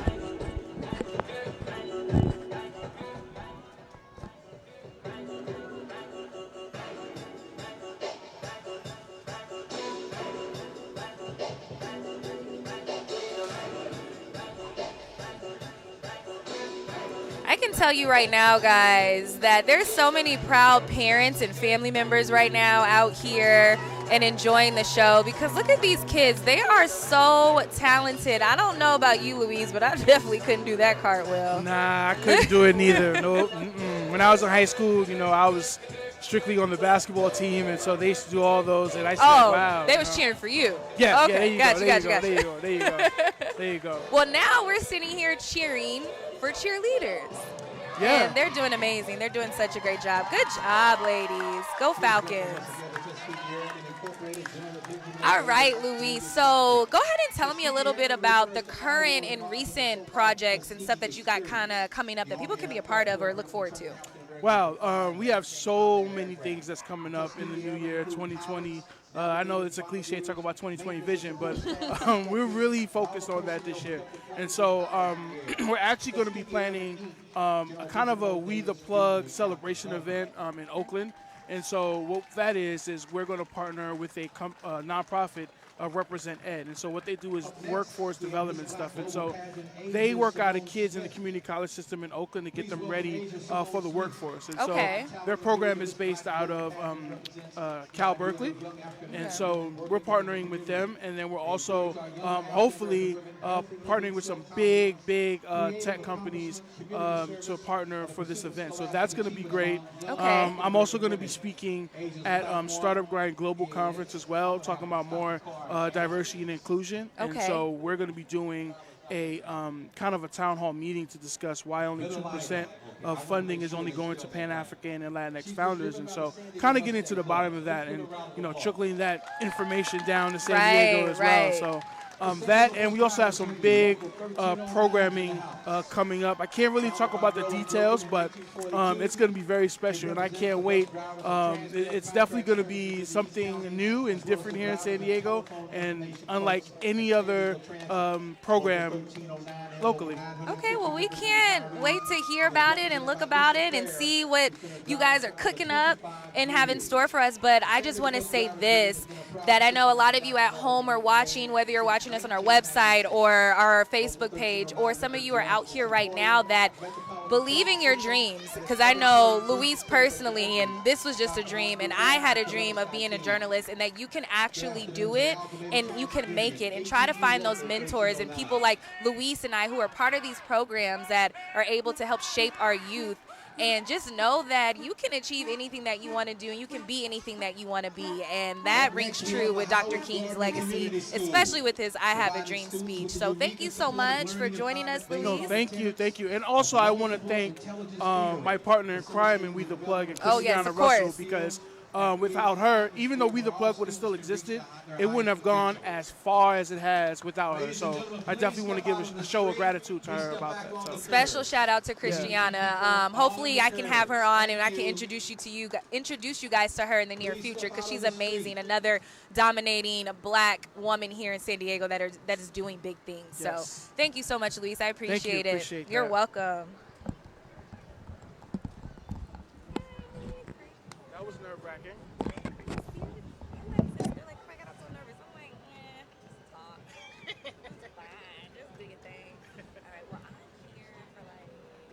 Once again, please step out of the street. Ladies and gentlemen, please step out of the street.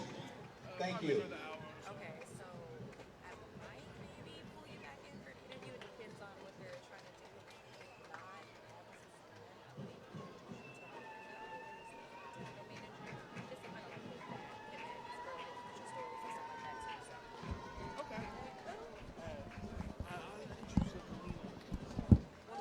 San Diego, please welcome Lawrence High School. The Lawrence High School in San Diego Unified and proud to represent the Southeast San Diego community. One of the most diverse student bodies in the county. Their award-winning auxiliaries consist of leatherette, drill teams, world flags, tall flags, step teams, dance teams, majorette, and the ROTC. They're accompanied by the band, the Marching Tigers, and the best cheer squad in the county. Give it up for the Morris High School. All right, coming down right now is Morris High School Tigers. And what you're looking at is the Army JROTC crew.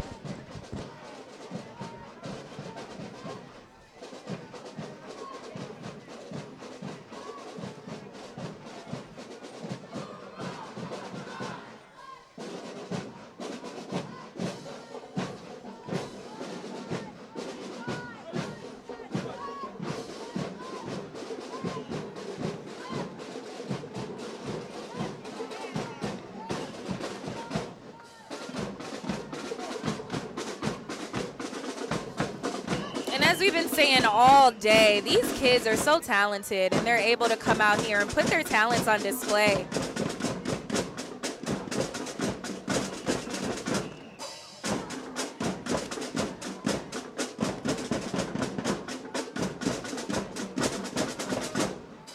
then, of course, right behind is the drill team.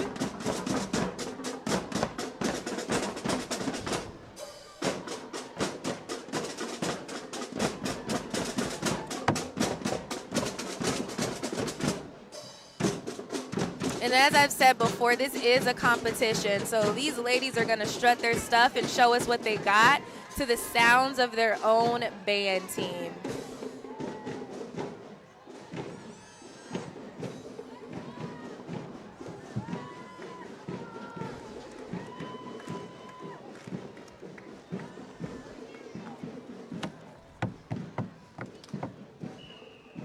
And there's those cheerleaders. They have a big group coming out and supporting. Again, this parade is organized by the local chapter of Alpha Phi Alpha Fraternity, which is the fraternity that Dr. King was a part of. And to this day, his speeches and his dream lives on not only here in San Diego, but through the entire country and globally and internationally. There are more than 730 streets in the U.S. right here in our country named after Dr. Martin Luther King Jr.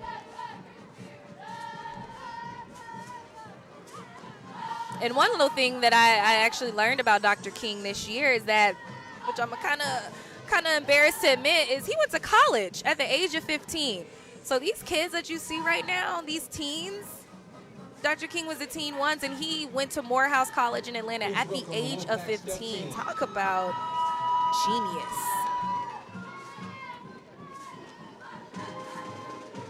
As well as going to college at the age of 15, which is absolutely amazing. Dr. King was also awarded the Nobel Peace Prize in 1964 for his role in opposing racial segregation and discrimination through nonviolent protest and other means.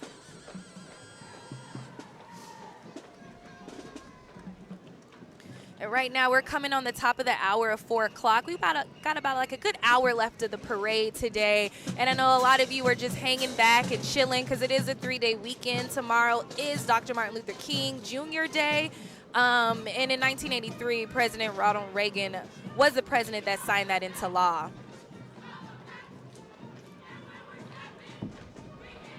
And here we're looking at some more steppers. Local steppers from a local high school showing us what they got, performing for our panel of judges that are up there. And I know you can't see, but I'm looking at the trophies that they will be awarded with.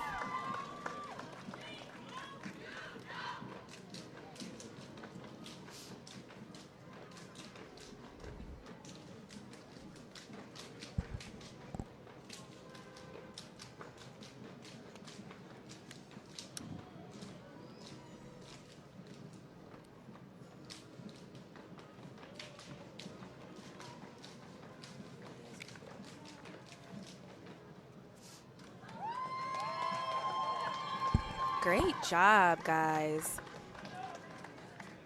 Please welcome the San Diego Prince Hall Masons. It's amazing to see the streets of San Diego filled with people here, not only supporting Dr. King's legacy, but also supporting their children out here that are participating in this parade, because these are the kids that are going to keep this parade going here in San Diego for years to come. 500 men who promote humbleness, faith, and leadership wherever and whenever possible. And I just want to do another shout out to my guys behind the scene. Without them, we would not be able to bring you this live stream of the MLK Parade. 10 News is committed to serving our community, and that's why we're out here. And I am appreciative of the team that I'm here with to be able to do this and to give you a front view look of the entire parade. And we've been covering this since it started, even a little bit before it started. And it's always an exciting time to see the community come together and honor such a great man who did such a great thing during his time. And it's beautiful to see his legacy even live on and ring true after.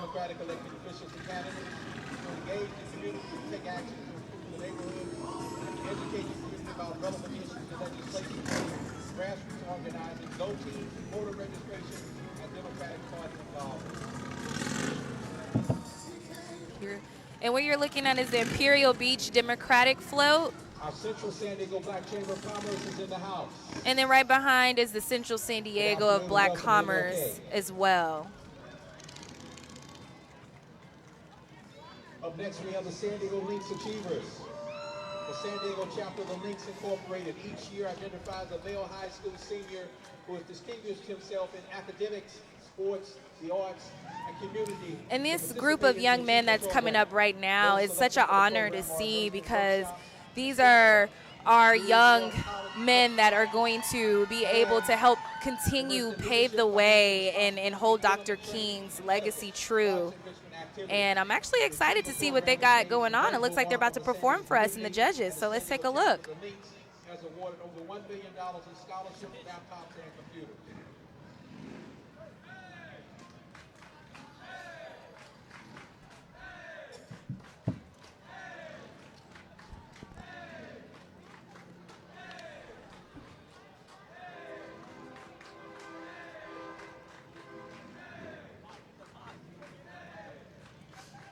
And like I said before, that these kids have to have so much courage. Okay, I see you.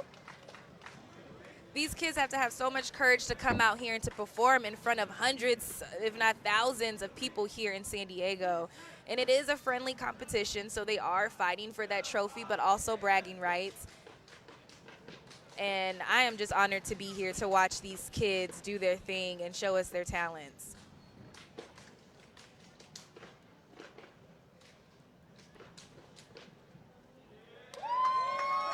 Great job, guys.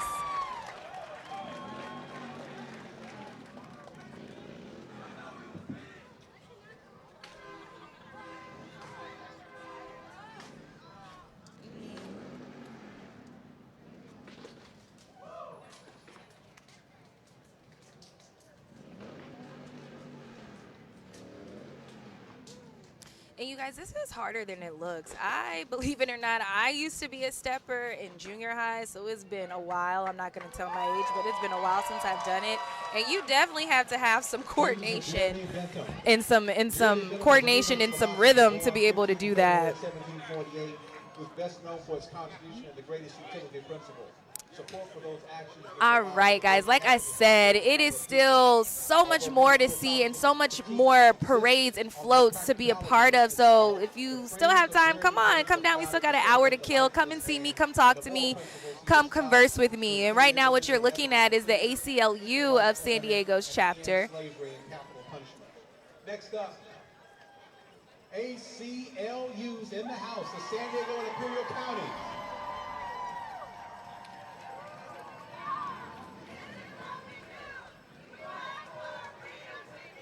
The ACLU Foundation of San Diego And as I said, the theme of this year's parade is Let Freedom Ring. And if you can kind of see, a couple of those students are holding a little Liberty Bell, and they're ringing it as they come down.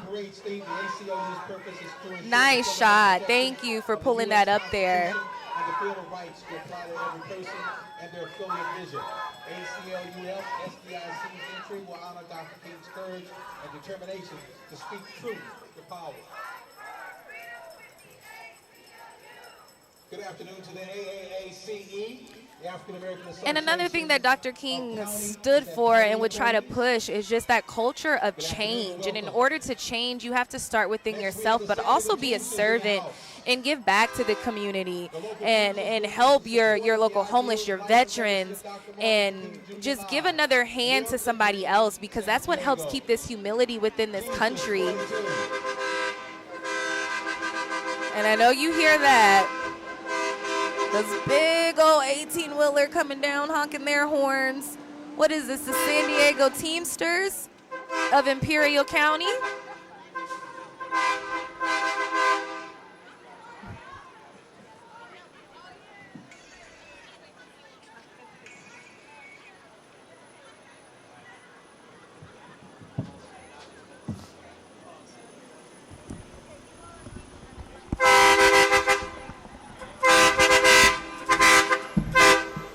Pretty loud, but it's all right. Good afternoon to the Southeast Kiwanis. Founded November the 2nd, 1959, the Kiwanis Club in southeastern San Diego is dedicated to improve the lives of children both in and around the world. Communities opening doors for them to change the world through service leadership projects.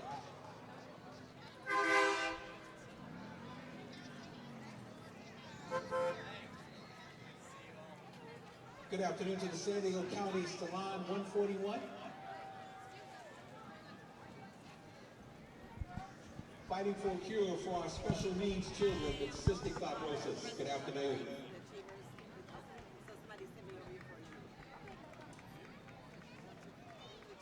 Up next, we have the National Naval Officers Association. The mission of the San Diego chapter of the U.S. Naval Officers Association is to actively support the sea services in the development of diverse officer corps through recruitment, retention, and career development. They develop officers through mentorship, education, and networking to become the Navy, Marine Corps, and Coast Guard's premier leadership well into the 21st century.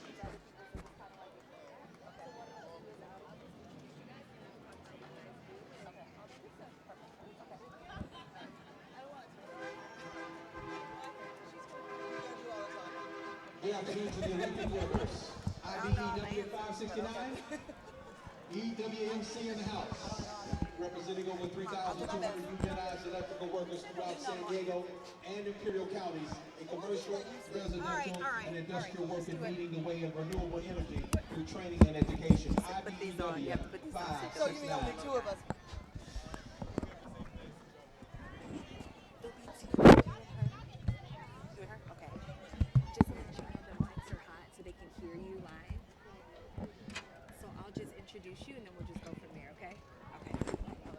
Could this be the HBCU alumni with the San Diego Guardians basketball team?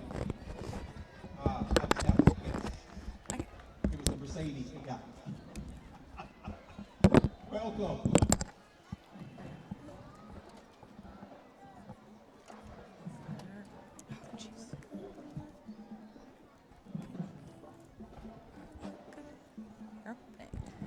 Alrighty, so all day I've been talking to some incredible people out here. A couple of people that are participating in the parade, a couple of people that are organizing the parade, and joining me are these two beautiful ladies. Go ahead and introduce yourselves. Hello, my name is Angela Hilliard.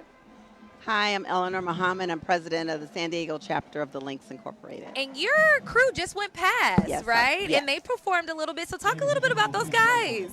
So, Angie. So we have 12 Links Achievers this year. Angie, I'm going to just move up your mic just a little bit so everybody at home can hear you. Thank you. There we go. Now we can hear that beautiful voice. So this year we have 12 Links Achievers, and they're male, African-American male high school seniors, and we pull from the entire county. Wow. And they go through workshops monthly. A couple of times a month they'll go through workshops, we do activities, we do a community service, and we just basically get them ready for college and beyond. Wow.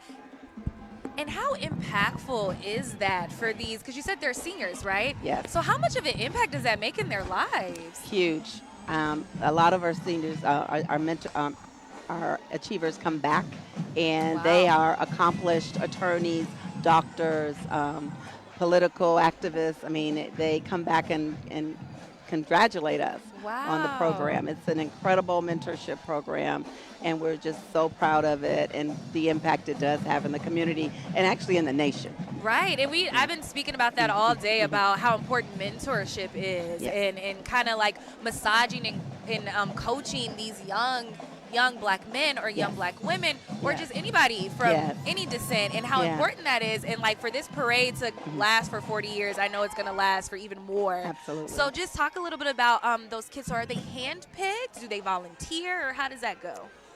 So we ask schools around the county to recommend young men that would be scholars. They have to have above a 2.8 GPA, and people that they feel can handle a little extra work, because it is, we take Saturday mornings, every other Saturday morning, to do workshops and activities.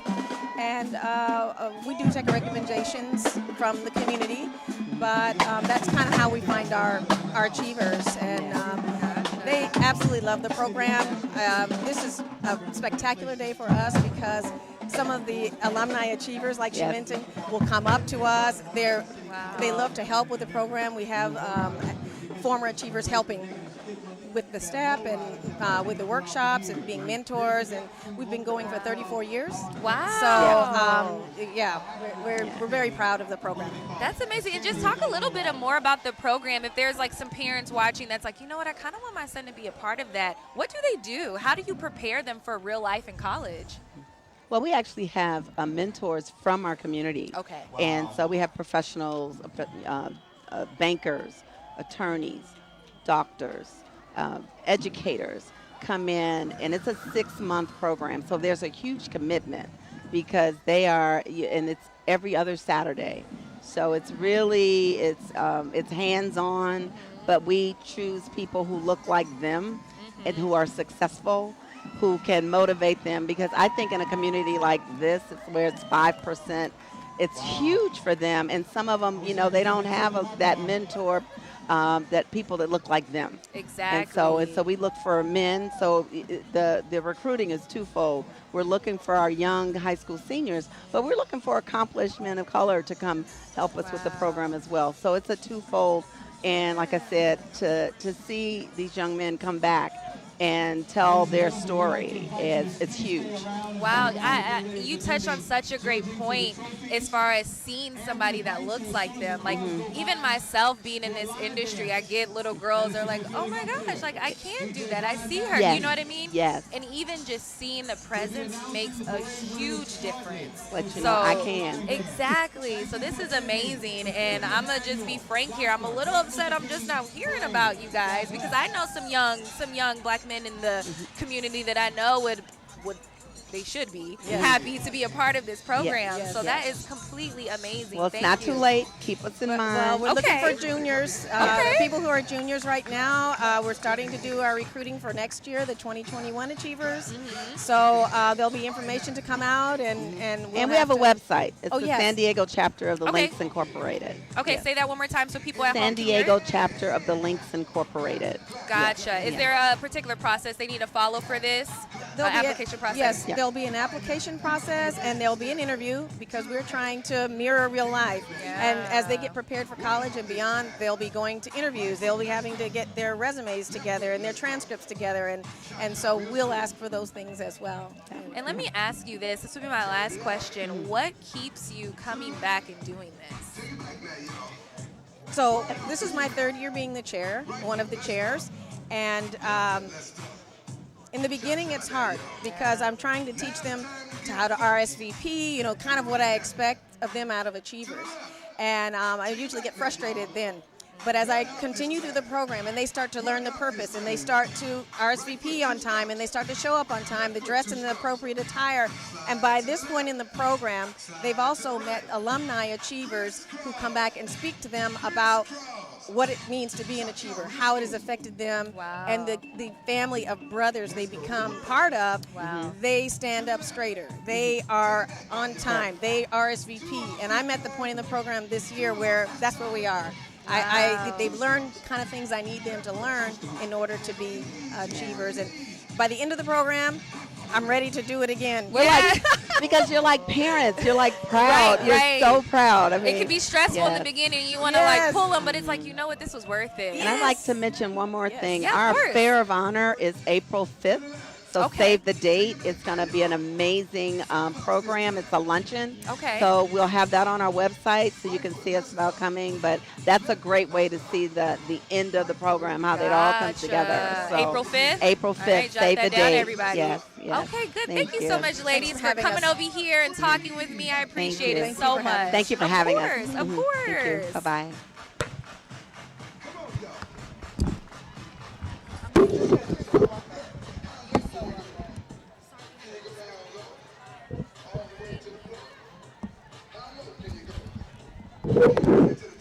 All right, guys, we're coming to the end of the parade, which is, again, one of my favorite parts because you get to play all the line dances. So once we sign off here, I'm probably going to go out there and shake my tail feather for a little bit because I can't help it.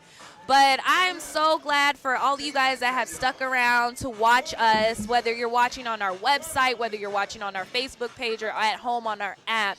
Thank you so much for tuning in. I was here last year. I am so happy to be back again this year. And I appreciate 10 News and what they do and how they want to be a part of the community. And I volunteered as soon as they asked me to do this. Or I shouldn't say volunteer. I accepted as soon as they asked me to do this. And shout out again to my team behind the scenes that were able to give you all those different views of the parades and the floats. And all to the people that came down and spoke with me today. I hope that you guys at home were able to take something from this. And I appreciate you guys again, but I'm going to sign off here live at the Embarcadero. I'm Krista Somerville, 10 News.